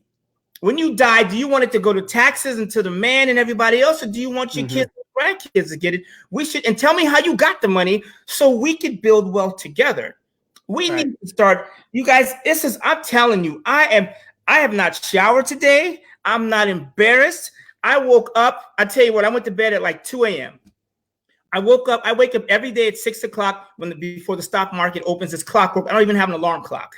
So I woke up 6 a.m. I sat on my couch in my sweats and I turned on Yahoo Finance on my smart TV, CNBC on my computer, my laptop, right? My son gave me the free cable download. I ain't gonna tell you from who, but I'll leave that alone. And I got another phone. I put Bloomberg TV, because if you have eTrade.com, you get Bloomberg TV for free, live, streaming. Holla. So I have all three of those networks going at the same time, and then I'm cooking and I'm working. So what I'm doing is I'm taking all the stocks I recommend and I put them on my watch list on E-Trade. And then I go through and I look at them and I say, oh, you know what? This stock is down 50%. I probably should buy a little. I don't know if they're going to make it, you guys. I can't tell you if American Airlines is going to be here next week or next month. Right, Donovan? You know, we don't know. But what I did is I bought oil companies, Schlumberger, Oxy Petroleum. I bought Apache, and I went in heavy, Exxon, Chevron. I don't know who's going to make it. With stock options, you only need one of them to make it. Let me be clear with this, right? As an investor, like think about Facebook. Think about all these startups, right? Twitter, Beyond Meat, Lord help, they're getting killed. Shopping time, that's a hint. By the way, not a stock tip, just a hint. Hello. So I sound like Medea. Hello. I'm not saying hello. Right? So think about this. You can buy these companies, not the stock. You can buy the stock, right? But you can buy the option cheaper. So now I'm sitting at home and I have $200 to invest. I can own Schlumberger. I think I paid $17. It was insane. I put it on Facebook. Like it was nothing. Right. I bought a stock option for Apache Oil for 4 cents. I bought one contract, 100 options for, ready for this? $4. I bought control of 100 shares of a major oil company for $4. Don't tell me you can't invest. And if you open an E-Trade account and send them $10 and you would have did what I did with Apache, you'd have $6 left minus commission in your pocket. All right. You can't get down. There's no excuse. I know I sound like a mad rapper, but like you can get down. There's no excuse if you don't, and it don't have to be stocks.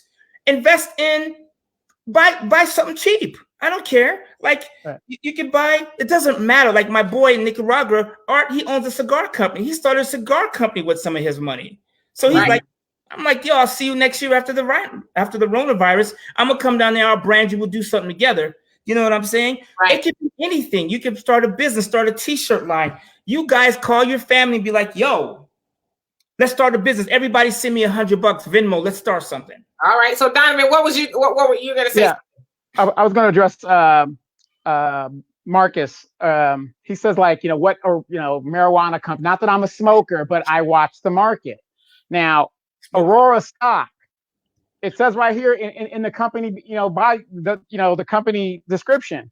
This company produces and distributes medical cannabis throughout Canada as well as the European Union via wholesale. When the federal level gets approved, they're probably going to do the same thing right here. So that's distribution. And that's in Aurora. Now, if you go to Hexo, which is another cannabis company, I heard about Hexo creates and distributes products to serve the Canadian cannabis market. So you've got like both sides of the coin. So depending on what you want to do, we know there's a bunch of people that are going to smoke this stuff. But to smoke it, you also got to grow it. And Hexo works in conjunction with the tobacco companies who are already set up to cultivate here in the United States and elsewhere. So depending on what you want to invest in as on whole, that's where you should put your money. Now, I've got 500 of this one. I've got 500 of that one because I buy in tandem. So I'm taking my chances either way, either side. Right. Yeah. And you could add a third one to that. It's not a stock tip, but it's just something I'm doing. I think Canopy Growth, if I'm correct, they're the ones they have a partnership with Drake, the rapper in Canada. Just, you know what I'm saying? I don't know. Rappers make a lot of brands popular. Ask Run DMC when it comes to Adidas. Right. And you gotta remember, what's the off product of cannabis? Hemp. Right. Tilray. I've been telling people about Tilray. That's another thing, because they're going to take part of that product and they're going to do something with the hemp side of it. So you kind of got to think outside the box a little bit and say, does this make sense? And it is really logical, but at the same time, we're not experts. You're hedging your bets. You're just hedging your bet. Let me get some of these comments, fellas. Okay, so Raider says it helps build generational wealth, talking about life insurance. And Joseph was saying somebody was Latino. And then he also say, we are going to die, people. We are all going to die. And then Walter Joseph also says, and Kevon says, $10,000 small business loan out there doesn't have to be paid back. You also say oil wars, gas is at the lowest price in years. True. And then Armando says the options are harder to understand. And then Donna, what's happening? And she says, Walter says something that is key. If you want to buy stocks, you have to watch the market. You can't set it and forget it. Become a student of the market. And Joseph also says, y'all better listen, please. And then you also say, don't buy that combo meal once a month. And then lastly, Kevon says, most insurance companies sends a doctor out to check on your health. Some of them do. A lot of times what they're doing now is they run your credit and your background, your MIB. And so a lot of them aren't even checking your blood. They'll check your credit and your driving history and determine, your life insurance rate. They have something called Nexus Lexus. So if you swinging on the pole with a donkey on the back in Mexico and you go to get life insurance and they go to your Facebook page, you're not getting insurance. You might want to create a private Facebook page for that. But that's real talk. They do. One of my clients who's in good health got declined, and she goes, "Oh, can I be honest? We went to his Facebook page, and we don't want to cover folks like that." So, and then here's a beautiful thing. You have all these people of color, and I know there's some white people on here. We love you too, right? You know what I'm saying? Half my kids are white, so I'm not tripping. You know I'm not tripping. I'm conflicted sometimes, but I'm not tripping. Right? It's funny, when I was growing up, my father used to say, why you got all these white women in your wallet? I was like, fine. No, actually, the answer I gave him, so I didn't get my ass kicked, I said, hey, they're the only people in my class. I'm the only black dude in the school. Right? And if you want to be like that, you need to get custody. Anyways, a little humor. But it's a beautiful thing seeing us talking about money. And not like, yeah, you should invest in your communities. That's true. But you need to invest in you first. Because, and can I just keep it real? Please do. I hesitate to say stuff like this because sometimes it gets taken out of context. If you have a guy with a tire shop down the street and he's black owned, should you represent him? Yes, you should give him a shot, right? Because you need to support your people. If you're Mexican, you should go to the Mexican shop. If you white, and here's where it gets sticky, right? Because when white people say this, it's turned into some crazy shit. Now it's racist, it's mega, it's oppression, it's the man, right? Just think about this for a second. Now, I know why we do what we do, because we were oppressed and we have to come up, right? Because they have the power. So I get it. That makes sense. But what if we started acting like kings and queens? Like, do you realize, I was watching these videos of Ghana and she was just showing me Africa, how beautiful it is. Like, some of the most beautiful women I know are from Ethiopia. My goodness. I almost got himself in trouble in South Africa. Yeah, man. I said, if I went to Ethiopia, I would never come back. Yes. We had Donovan was gripping on to the floor. We were dragging him on the plane. So the point I'm making, amazing. And you guys, and I think people of all color understand this, right? People of color, we have the power. The problem is we don't use it. And here's my problem with Africa, right? And I'm just going to say it. The problem with Africa is then and now they're missing weapons. Let me tell you something. If Christopher Columbus and Giacomo and all those cats rolled up to the African shores, and every single them had something that gets fired something, the Mexicans would have been slaves, or the Russians, or somebody else. But they went to a nation, because think about it. The Africans were big, strong, like fast and intelligent, and like we built aqueducts in Italy. And I mean, like the whole world, even the Maori gator is from the Moors. You know what I'm saying? We built this, but what we were missing and what we still miss today as a race is weapons. And I'm not saying go out and buy a gun, but I'm just saying go out and buy a gun. Mm-hmm. Right? Because if you knew that I had a gun in my house, and I do, so I'm just gonna put it out there, right? My kids here is not here, and they'll never find it, right? So I'm calling my ex. But like, if you walk into my house, it's a wrap, Sammy. Mm-hmm. I'm gonna shoot you. Now, if you know that I got a gun and everybody in my neighborhood has a gun, who you gonna rob? If I know you got a gun, I'm not robbing you. What did they say, Donovan? About everybody who has a gun? What about them? An armed society? Oh, it's a polite society. Shit, I was in Arizona, and there they're allowed to carry. Mm-hmm. Dude had a gun on his hip. I was like, "How you doing?" He's like, "How you doing?" I said, "Shit. Go ahead, man. You can go." I don't know if he'd been drinking, but I wanted to make sure he wasn't reaching. So, Africa, people, you need weapons. And right now, for us, a lot of us, money is a weapon. If you don't have money, you don't have power. I tell you what, if I get pulled over and I'm rich and the cop gives me a funky ticket, I just send my lawyer. Prepaid legal, whatever. Sometimes you can use leverage, but like, I just send my lawyer. Right? I'm not saying OJ did it. I don't know if he did it, right? There's a good chance he didn't, right? Because you know, if you've been pulled over as a black man, some shit goes on that you'd be like, what? How you? Nah, wasn't me. Like, I know, because anyways, without going through the, my past dramas, right?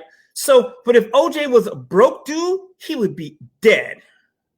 Not in jail, he would be dead. Right. And there would be no Kim Kardashian. There would be no Kylie. There wouldn't be no Bruce Jenner. We wouldn't know he turned into a bitch. We wouldn't know any of that stuff if you understand what I'm saying, right? Forgive my language. There'd be no Chris Darden, no Marsha Clark. There would be none of those guys. So the point I'm making is he was rich, and OJ is a jerk.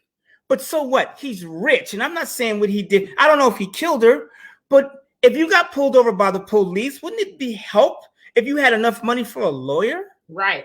Absolutely. Mm-hmm. That's it. So I'm going to get to some of these comments. And Al says, miss you, Bill. And then Kevon says, I froze my Lexus Nexus. And Tay, she said, I'm late to the party. You're right on time. And Kevon, you say, and my Facebook is a mystery. I trust nobody. That's why I said, I really know who you are. He's incognito. And Marcus says, so what about group investments? Oh, I know it's frowned upon, but what if it can be done right with disciplined people? Write that down. And Amanda says, I just went and bought 15 shares of Hexo. I'll tell you in the morning if they accept my order. It was only 70 cents a share.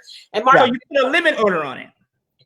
Well, we'll see. Hold on a second. And then So he wants to know if you put a limit on it, Amanda. And then Marcus says, and what jobs can be created online or found online from home-based work, especially for the many who probably won't go back to work. I have to quit or have to quit their job. Tay says, I started my E-Trade account and put my money in. I'm ready to figure out what the hell I'm doing. and real quick, sure. I offered Tay a job and she has not responded. Uh-oh. Yeah. Mm-hmm. And then, I'm just saying. Okay, and then Kevon, you say I get collections and inquiries.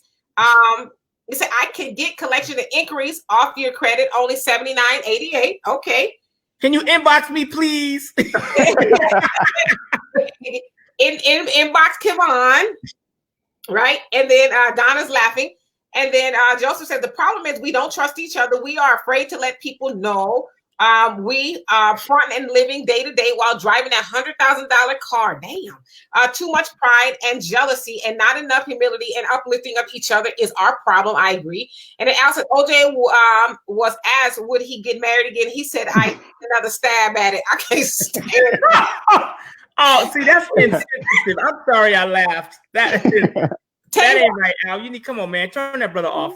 Tay said, Walter, you lying. And then she said, I said I would do it. He needs to send me the info. Okay. Got me over here sweating. A quick history lesson. How many of you guys realize South Africa used to have nuclear weapons? They were the premier power on the African continent. Now, when the black people were about to take over and the white people knew that they were fighting a losing battle, that's when they got rid of their nuclear weapons because they didn't want it in the hands of black people. True story. Go check it out. South Africa used to have nuclear weapons. And when the black people took over, they made sure that the new black government coming in did not have that leverage to have nuclear. And so let me say this here. And so Amanda says a limit. I only had $11 in my account unused. So if it goes higher, I wouldn't be able to get it. And then Lisa, you know Walter. So wait a minute. Hold on 1 second. If you're buying a stock option or a stock when the market is closed, put in a limit order, because the last thing you want to do is a market to fly. You get stuck at that higher price. Don't buy stocks and options overnight unless you put a limit order on the amount you're willing to pay. That will save you money. Amanda, I'm gonna tell you right now, take your hand off the trigger. Okay, just put a limit order on it. Just stop right now momentarily. Put the money in the account. Open the E-Trade account like I talked about. Put some money in it. Lisa Louder is actually asking, who are the co-hosts? Lisa, you know my brother Walter. Walter's my oldest brother. And then Donovan, he's not really the Yul Brenner. It's Donovan Sadiq. So those are the co-hosts here today. And Louder, I want to apologize to you for being in love with your younger sister Latour. I so apologize. Al got jokes just like the Texans. Wow. Wow. And Raider says, you got the Rona D-Sub, C rather. Do you got the Rona? Is what he asked. I got I've been in the house. Like you lying. You know what the funny? Okay, I've been out the house a little bit. Tell the truth, Shane the devil. But you know what? I'm here sweating. I do not like being at home, but I've been out the house probably 3 or 4 times in the last probably like week, and mostly business. You know, for the most part. Right. Tell the truth. Everybody go to sleep at midnight in the house. No, I'm just kidding. That's why they killed Gaddafi. That is true. Yes, absolutely. And then Raider says it's hot in there. Yes, it's hot out. I don't know where you are, Raider, but it's hot. It's kind of warm in Southern California today. And it says, Walter, I need a rundown of my job responsibilities. And then Marcus says, we are currently using Stash app right now and Cash app. Does E-Trade work better? And does it teach first-time users? E-Trade, and they need to cut Cornucopia a check. But E-Trade, first of all, you can open the account for free. You open a brokerage account, not an IRA. Open a brokerage account so you can have flexibility to your money, right? Number 1. 2, then you have to open up an options contract. So when you open an E-Trade account, also, it'll ask you if you want an options contract. Read it all. You want to get an options contract so you can buy option contracts. You want to be able to do that, right? And so maybe now that I have Zoom, I can show you guys, maybe next week or, a couple day or two, how to open up a E-Trade account. You set it up, I'll show up. So do that. Number 1, open the account. I like E-Trade, Ameritrade, things like that, because they've been around forever. Yeah, Robinhood, Cash App, these guys are electronic, right? So like when Robinhood froze, it was froze, and people like, good luck calling Robinhood. When E-Trade froze my account today, and they didn't freeze it because of lack of funds. They froze it because I bought like 40 stocks today, and they were like, man, you buying and selling, so you got to let your trade settle, or you need to put some more money in the account. I sent them more money. I said, come on, man, what's next?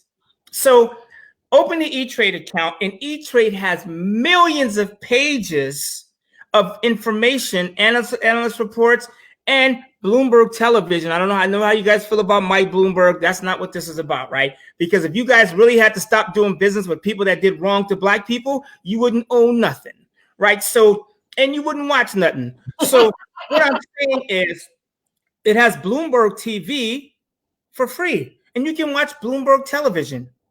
Right. And the angels are so beautiful. Oh man, I watch it. I mean, I love to get information from beautiful people. So Lisa says, what? That's Walter? She says she needs to talk to you because she wants you to be on her show, even if she leverages Latura. So I'm sure he'd be more than I show up. Latura's married, and I got a girl too, so I ain't trying to get nothing. Walter would. Hey, I can't even get Walter to give me his sister. So yes, Lisa, reach out to Walter. Y'all reach out to each other. I'm sure I can't speak for him, but I'm sure he'd be more than happy to do it. I would love to. There you have it, right here. So, and Al says 2 antennas met Walter's roof, fell in love, and got married. The ceremony wasn't much, but the reception was excellent. Lisa says, great show. Another example of how to tear us down when we are making moves together. And Raider says, I use Fidelity. I use Fidelity. I have that one as well. $0 commission and transaction fees. And Donna says the options account level that you get will be determined by your experience in investing and net worth. And so hence experience. It doesn't hurt to. Okay, let me be quiet. You understand? Embellish.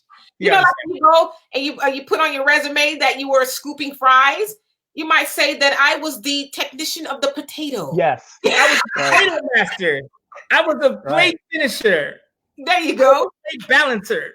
Right. But you got it. But at the end of the day, you still got to get it in the game. That's the whole point. Right. And Tay says, should I trust YouTube videos on instructions on using E-Trade? Yes. Yeah. E-Trade has videos and tutorials, and you could call them and ask them how to do it. All right. And then Kevin says, it's a bear market, folks. Be careful. I love the bear markets. Like, what was it? Eddie Rabbit said, I love the rainy nights. Yeah. Okay, you guys, I told you I was raised in a white neighborhood, right? So, and she was too. So, I mean, I was, she's giggling about. No, actually, we had an integrated neighborhood. Right? Y'all talking about that white neighborhood. It was hard. It was hard, okay? It was very hard growing up in that neighborhood. Yeah, it was hard. So, I forgot what I was saying. What was the question? We talked about Eddie Rabbit being the rainy nights, and is the think about this. Let me give you a scenario, right? For you millennials. So you millennials, you're in a nightclub, right? And the music is blasting, everybody's dancing, and somebody starts shooting in the air. Boom, boom, boom. What do people do? Run out the club. Do you know what they leave behind sometimes? Valuables. Phones, dollars, drinks. What do you do? Shoes. Pick them up and you own them. So right now the market is crazy. People are panicking. Do you realize that during the Great Depression, 2007, 1987, that people got the richest then because people who missed the boom, but that were ready for it, are in? You guys, the bear market is a term they use to keep poor people out of investing. You mean to tell me that movie theater AMC is now $3 from $7, and that Bank of America and all these stocks are down? Are you out of your mind? It's a bear market. It's not a bear market. It's a shopping spree, right? So you can buy these stocks in these options. You can buy them for pennies on the dollar.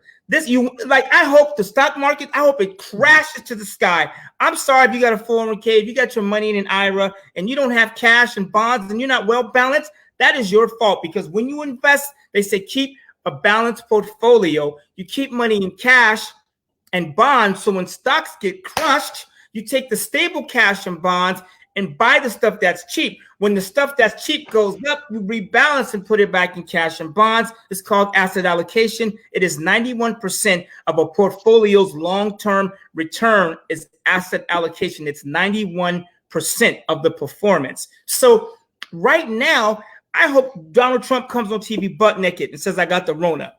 Right? I hope he shows up with a black supermodel and he's like, I'm sorry, black people, and a Mexican one on the side, and he just throws them down the drain and the stock market hits all-time high. I will be shopping until I drop. That's what you want, not him naked, but you want the market to be cheap. Isn't that what you want? You buy something that's on sale, right? Right. All right. But you use long-term money though. If you're investing money right now that you need in 3-6 months, this ain't for you. This ain't for you, homeboy. You need to stay in cash or something that you can get your money out of. Right. That makes sense. This is a long-term play. For the stock options, at least 8 months to a year, right? Because you can only hold them so long, and you're investing pennies anyways, right? So, right. And then Tay says Amanda would eat you up, Donovan. He can't handle my auntie. She's a brick house. And that's the point. Donna says, "Will you start stop talking like that?" And Donna says, "You will start at level 1 if you're a novice." And Tori, what's happening? He says, "And what jobs can be created online and are found online and based on work, especially for the many who probably won't go back to work to quit their job?" So we'll get to that question because I saw it once before. And then Kevon says, "Grant Cardone." And you also say, Tori, so what about group investments? Okay, so are they good or bad? Remember that. And then Joseph says, "We're in a recession." And then Kevon says, Joseph, he's telling Joseph it's a depression is coming. And Al says, "Roses are red." We're already there. Right. But roses are red, violets are blue. Walter, there's a sister who doesn't have any money. She said, "Is that all right with you?" And Marcus says, answer the 2 questions. So we'll get to those questions, Marcus. And Joseph said, "The market has not bottomed out yet. These stocks are going to get lower, people." And Kevon says, "Cash and precious metals, hard tangibles, assets." And what's happening, Teresa? She says, "Good stuff, guys." So here's the thing, and I want to be careful, you guys. I don't want to give you stock tips because I don't hold the license. I'm not a stock broker. I mean, I've done it, but I can't give you. I can't tell you. Just give us your opinion. But I can tell you what I'm doing. And first of all, precious metals and commodities will eat you up. Period. Like, asked one of my boys, he called me, he's like, "Bitcoin's at $20,000. You should get in." And a lot of my friends went in and now they got 8. You know what I'm saying? Precious metals and commodities will eat you alive. When you go to invest in E-Trade, futures is one of the commodities. It's the last box on the app. That's the most aggressive. And here's the issue with gold and silver. Gold appreciates during madness. What are we having right now? Madness. Right. So what do you think gold prices are right now? That I sound like Jim Cramer. Buy. No, gold price. So let me get to these. Let's answer these. We're up already. You missed the boat. So let's answer these 2 questions here because they were given twice. So, what online businesses do you suggest? Do you have any off the top of your head? Several. Absolutely. I'm going to give you guys a tip and I'm going to tell you what I'm even doing. Here you go. You ready? Put on, take some notes. I'm going to give you a tip. Don't say I never give you anything. Find something that people buy and need. And go. So here's what I did, right? I used to Airbnb my house. You know that I had 300 people stay at my house in like 2 years. So you meet people all over the world, right? And so I had a lot of Chinese people stay here. None of them had the Rona, right? So they would come. And so one of the Chinese girls, she stayed at my house for a month, right? Ooh, my girl loved that. But whatever. So I go, "What is it you do?" And she goes, "I buy products from China and I ship them to the US. And so we walked around my house and I go, "Tell me about this." She goes, "Oh, that's like $2. I said, "I paid 15. She goes, "Oh, and that, I can get that for 50 cents. I'm like, "What?" And so what I'm doing right now, and you can go to some of these websites, or I was supposed to be in China in January, but we know why I didn't go. But like, you can go, like, for instance, everybody's fighting over tissue. You don't need this. I mean, you need some, you need it a little bit. Like, let me help you with this. In order to create something, you need to paint a visual first. So whatever you want to sell online, let's say I'm walking down the street, right? I'm going to sell you my product. And I step in dog doo-doo. Now, is it doo-doo? No. He's like, "It was mine." So no, if I step in dog doo-doo, can you imagine me doing like this and wiping it off and then coming in your house with my shoes on? You wouldn't allow that. So why would you do that to your butt? You know what I'm saying? Donovan, you know what I'm talking about. Oh, absolutely. So I bought a bidet for all of my bathrooms in my house. I said all, like I got 6. But I got 3. And they only cost $35 to $45. You get the one with the radio, the heat warmer, There's $40 on Amazon. Right. Right now, I have an order to buy 1,000 of them at $12 from China. They ship them. We can put our own label on the next batch. And now you go to sofreshandclean.com and you can buy these things, the portable ones for your dog outside, for pool fights, and you can put them on the toilet. But the point I'm making is I found a need because when I went to Asia, everybody had bidets and they're like, oh, that's nasty. You just wipe with tissue and get up and keep moving? Very barbaric. Oh, that's horrible. You just, Krusty the Clown, you. Right? So I found a need in America. No one knows what I'm talking about. So it could be that. Find something that people need. It doesn't, you guys, what do you think that Walmart does? They find it cheap. So you can go to Alibaba and some of these websites, or you can do what I did. You can just make friends with Chinese people and say, hey, can you tell me where the factories are? And can you get me? So I sent my girl, from a friend of mine, this product from Amazon, and she went to China and found it for $12 and I paid $40 on Amazon. So I'm like, okay, so $12 minus, my plus my shipping costs plus Amazon's fee. So for $40, I'm left with like $15 to $20 times 100,000 is what? Do the math, Donovan. You know what I'm saying? Like, it's not complicated. You just have to pull the trigger on something. That's it. So what about group investments? Group investments, you have to be careful. First of all, because a lot of them are regulated. Like a lot of people group invest and get away with it. But like, here's the problem with group investing. Let's say the three of us start a business, right? And we each put in $10,000 and I go invest it. And if I lose the money, there's a chance you guys could sue me. And that happened to me, right? I mean, I lost millions of dollars in a lawsuit with one of my old clients. The business went south and he sued me. And he, and he won, right? Even though it was an investment, he was like, oh, I didn't really know what I was doing. And, we had a couple drinks and I was like, you lying, but whatever. So you have to be careful with the groups. And you guys, if you're going to be in a group and invest, you guys need to pick the investments together. That way, if something goes wrong, everybody signed on the line. Every time you made a move, everybody signed or e-signed. That way, or unless you're willing to take control of it. And you could do that. Like me and my son Miles, we're starting a hedge fund, but that's paperwork, lawyers. That's like you wake up in the middle of the night, grasping the Pepto-Bismol type of stuff. So the groups can work. You just have to be careful. But what I was saying earlier when I said call your family, is call your family and you guys pool money together and start something together. You could run the business, but you should have board meetings. Come to your house and, when the Rona's over and have dinner once a month and say, here's what we're going to do this month. Like, that's what they do, right? Some of you like to say they sit around and they have board meetings, right? Matter of fact, I think behind me, he's going to jail right now, but they have board meetings. Charlie Sheen and Wall Street for the fourth time it's been playing today. So let me get to the rest of these comments, and then we're going to wrap it up in about 8 minutes here. So Tori, she put up something that says search result, finance results, market summary, and then there's a bunch of numbers. And then Kevon says, no, not Bitcoin, gold, silver. Joseph says, I don't trust Bitcoin, too much risk. I'm not saying okay about something. Al has a joke. I'm going to have to bypass it. Yeah, and please do. And let's see here. Let's see. And then Joseph says cryptocurrency. Kevon says credit repair and enjoy what you do. Raider says that dog bark on cue. It did when he was talking about the dog. Joseph says China's a country. That's all about the dollar. Outlaws current cryptocurrency. I don't mess with it because it's not tangible and I don't understand it. Just my thoughts. Kay says we got to screen Walter's comments before they hit the airways. So she also says, let me invest into that. I got 100 on it. And then Kevon says China builds, U.S. buys. Al says toilet paper is a commodity, diarrhea is hereditary, it runs in the genes. Lord have mercy.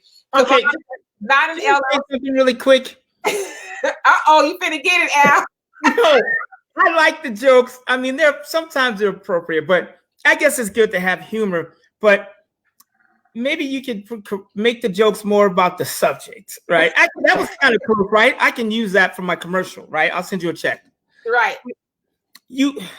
I know right now we're talking about a lot of things, and you guys, really, it doesn't matter, really. I'm going to switch gears. It doesn't really matter what you invest in. Just try something. And even like in Wall Street, what I was saying earlier is 9 out of 10 investments fail. Yeah. Facebook, for every Facebook, 9 of them failed. Here's what you guys have to be able to do in life is you have to make mistakes. I promise you, by far, I've made more mistakes than anybody on this broadcast right now. And I make them every day, and I will continue to make mistakes for the rest of my life. And I'm proud of that because at least I'm making them. You understand what I'm saying? Right. So I would rather try 50 things and get one right. Let me ask you another question. If you started a $1 million business that made you a millionaire and you failed 49 times and on number 50, it hit, what does that make you? A millionaire. Rich. Do you think that anyone's going to remember the other 49? Right. Exactly. They don't. So we have to, like in baseball, if you miss 7 out of 10, like in school, if you get 7 out of 10 wrong, you're a dummy. But in baseball, if you only hit 3 out of 10, you're a millionaire. Right. Can you imagine that? Like if the Cowboys won every 3 years, the Cowboys won the Super Bowl, I would be so happy. Right? Right. So that's the point I'm making. So a lot of you guys have to just get out of your comfort zones. Like, you know, guys, in order to be successful, sometimes I'm just going to say it. Tay, I apologize in advance. You could be secure, wealthy, or you could be loved. Period. People hate Jay-Z. They hate Jeff Bezos. They hate Donald Trump. They hate Kim Kardashian. I heard her say on one of her podcasts, first they will hate you, then they will laugh, then they will love you. Period. How does Kim Kardashian have more Instagram followers than Barack Obama, the first Black president? Does that make any sense? Right. It makes, but she just did it. And I'm not here pushing Kim. That's not what I'm saying. I didn't see the video, not all of it, but you just have to try. And the truth ain't in you. You know what? Kim Kardashian looked better in that video than she did right now. I'm just saying she's still fine, right? Because I'm lying too. I know me and Kanye are gonna have a conversation soon, but I'm just saying, like,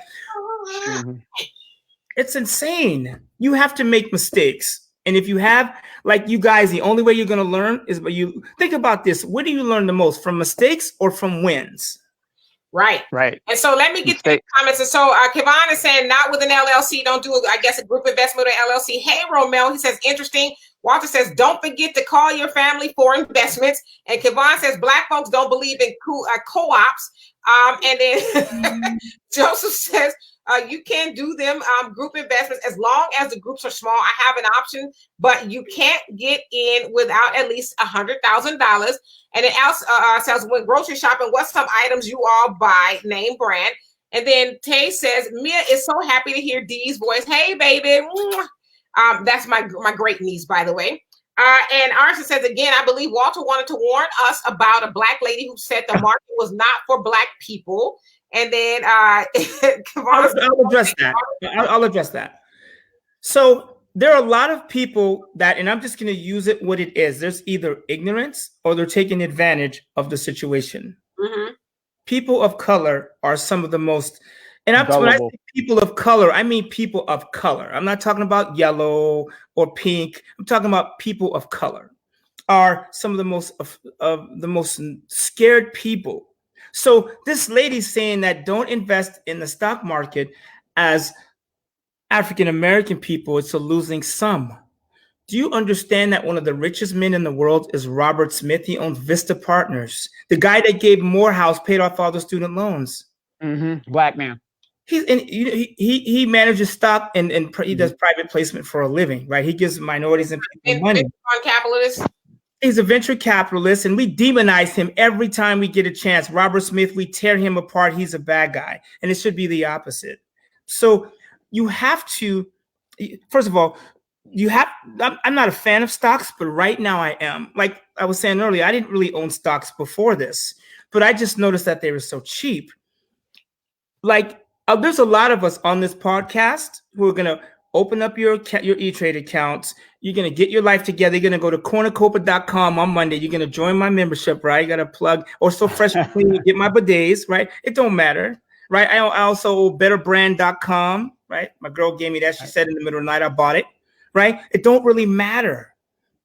Buy something and start the business, and you're going to make mistakes. Right, and I would rather make mistakes, because in the end, you're going to say, I'm glad I did, or I wish I would have, period. Right. And if they laugh at you, just remember that one day they're going to need you.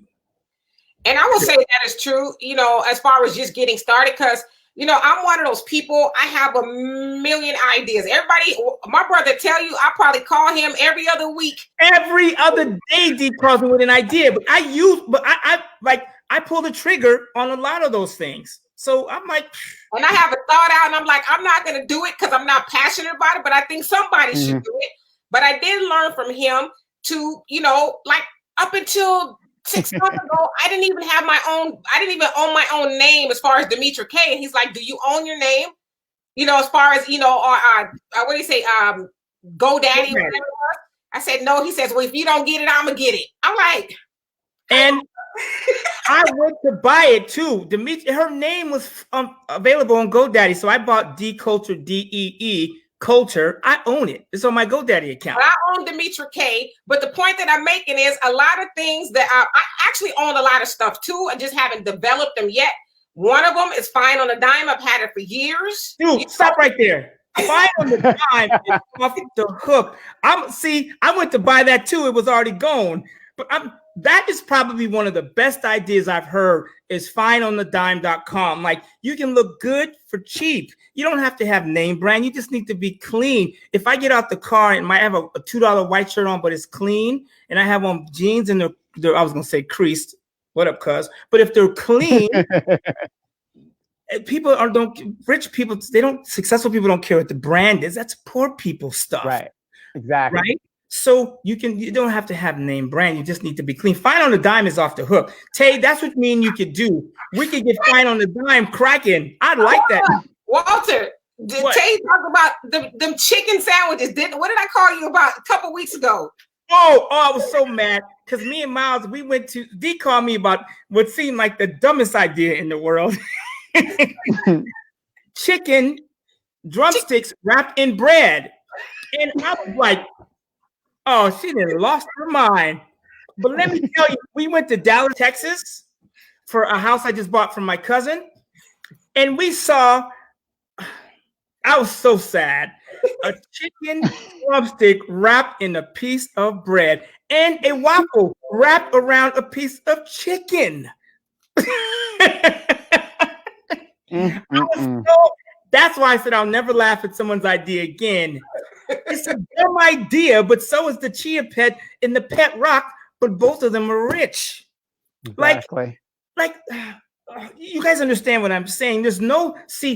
People who are weak-minded laugh at your ideas. Some of the dumbest ideas in the world have created some of the richest people in the world. And it doesn't matter if it's been done before. Like somebody just hit me up like, yo, I'm going to start a shirt company. Then just start it. You can go to, here's what I told the girl that called me today. And Deanna, you can help me too. I don't really care. I need help, right? So if you guys want to make some money, just inbox me, but don't waste my time. I want to make some money. And I think about money 99.9% of the time. We know. My kids will tell you, I'm like, hey, how much money you got saved? That's like my hello, right? So that's what I'm saying. Inbox me if you want to start something, but like, I don't want to play about it. Like, you can go get your t-shirts from LA. My boy Cato, Kevin, he can, for $3, he can have your shirt done. All you got to do is advertise and ship it. It's not complicated. It's just doing it. All right. Well, so I see many more comments. Read them. We ain't doing nothing else in the house. Right. Okay. I gotta season these lamps up. I can do that at the same time. Donovan's on his Tinder app. Oh, he's tapping left to right. You need to get that dog from under that keyboard. You dirt. She can't come over no way, Donovan. Studio. That's Becky. So let's see here. Get to him really quick. And then Joseph said that lady is stupid to make a remark like that. And Marcus says, and would you agree that we should have more people learning how to develop apps? And then you say more Black people. That's what he says. And Joseph said, Robert Smith is an amazing man. And Romel says Walker is the man. And Al says Donovan is the man as well. And Kevon says Hulk Hogan passed on the Foreman grill. And then Tay was talking about the chicken legs, the chicken legs sandwiches. And then Joseph says trade market. And Al says make money off my Mark Corny to you, funny to me. And then Kay is laughing. And then Tay says she's ready to work. And Marcus says, for many Black people also should think about Michael Jordan is worth more money after basketball, but I've never seen him in Jordans to this day since then. And Charles says, don't get high on your own supply. Right, okay. And then Charles says, Walter, check your messenger. And then Kay says, I need help with my shirt business. And Drew says, why can you not add more money to your account after the initial deposit? And then Joseph says, oh, yeah, buy property in some of these states where properties are dirt cheap, Georgia, Kentucky, Missouri. You can get something for $30,000 and rent it forever for $700 to $800 a month, wealth building. And you also say your payment would be $150 to $200. That's true. First of all, on the the property thing is true. So me and my son are buying property in different I was gonna say countries. They feel like countries now with the quarantine, but what we're looking for now is abandoned properties. So like right now we're in Texas. You know, me and my cousin, we did a deal together. He needed some help, so I helped him out. You know, it was cool that we could help family. But we drove around the neighborhood and we saw abandoned house after abandoned house. So I just said, hey, who owns that house? Oh, they inherited. It's been empty for 5 years. No rent. It's just sitting there. So what we're doing is we hired a real estate agent to call and find out who owns that house. And we just drive around and find out who owns the properties. Here's the other thing you can do right now. I'm going to tell you guys something, and I don't want you to go to my spot, right? So I don't want to blow up my own spot, but you could go to a business that was struggling, like a business that seemed like they were booming 3 weeks ago, and they're gone. One of my clients and good friend of mine, her name is Danielle. She owns Flamingo. Flamingo is a Cuban restaurant here in Rancho Cucamonga. The doors are closed. She goes, my rent's $11,000, and the last day we sold $92 in food. I said, girl, I'll slap the shit out of you. $11,000, and why come you didn't tell me? She goes, well, I didn't want to bother you with that. I just wanted insurance, and I know that you were too busy. I was like, okay, first of all, I need to renegotiate your lease, number one, or unless you're just going to move. She goes, I think we're just going to shut it down. After a decade of being in business, it took 3 weeks to put you out. You didn't even have money saved. Remember, I was telling you about that 27 days of cash on hand for businesses. So, and there's another, and I'm actually thinking about, this is me and my buddy Rodney, right? He's an old white dude. He's like Italian. He's just like, hey, brother. He's a country singer sounding like dude. He goes, remember the restaurant I met you at, me and my girl and him and his wife? We met on Valentine's Day. I'm going to say it right. I think it's an N in the word. And we were having dinner. And they just start talking business. And you know how, like, I think we got in a fight that night, or I don't know what it was. You know how sometimes you just don't want to talk to nobody? They were just yapping. And I was like, okay, man, let's just talk. That was years ago, and we're friends. Me and him, we do business together. But he goes, Owens, the restaurant, they're considering closing the door. I said, the steakhouse, like the Elegance? He goes, yeah, all the food is going to go to waste, or she's going to give it away, and their rent. And because they've spent so much money in renovations, it can only be used for them. So he goes on the ropes. I said, Rodney, me and you should each put in like 10, 15 grand and offer to buy all their food, buy all their supplies, catch up on the rent, and they give us ownership of the restaurant. And he goes, damn. I said, so me and you can own a part of Owens, even if it's 10%. Can you imagine walking into I always wanted to own my own restaurant. And just, how you guys doing? Oh yeah, I'm the owner. How you like the ribeye? I mean, there's a lot of opportunities like that business owners are out of business. You can go and invest in them and become a partner for cheap. Right. All right. Yep. And so let's see. And so I'm going to close out here. Marcus says right now there is 120 acres of land in Georgia valued at less than $500,000. And the closest landowner to that land is also Black owned. And Tay says the land rent for mobile homes are $600 to $900. I would love to just own land and not have to even worry about properties. And then Kevon says, watch the movie The Big Short. That's a great movie. Amazon. I think I watched that. And then Joseph says, Walter, I have a client that has an entire retirement strategy. Is built on buying properties in these states for dirt cheap. He rents them and gets a return of $500 to $600 a month. He has around 300 of them. You do the math. The Taste D said we have too many barbecue spots. We might have too many barbecue spots, but like people like barbecue. You know what the busiest restaurant for takeout is right now? Lucille's. It's an hour wait. They want some good food. 1 hour. And that's if you call in advance. If you get there in order, like on a Friday night, it's a long wait. You invest in what people want. Barbecue is one of the worst things you could do to your body, but people, so is smoking and drinking, but people do it, right? We need our vices or whatever reason. So don't really get stuck on what it is. Get stuck on, will it work? I'm not saying sell cigarettes, but I didn't think about the cigarette companies. You know what? I'm sorry, y'all. I'm gonna ask for forgiveness in advance. But the cigarette companies, people smoking, they gonna never stop that. The last comment is gonna go to Charles. He says, county land bank is the new way to buy property? ? And then Joseph says Lucille is nasty ass white folks barbecue. It is, but like. It's nasty, but why is there 100 people standing outside? I went last Friday, Saturday. I don't know what day it is because I'm on quarantine. It might as well be Tuesday. And I was there, and there was a bunch of people outside. The food is horrible.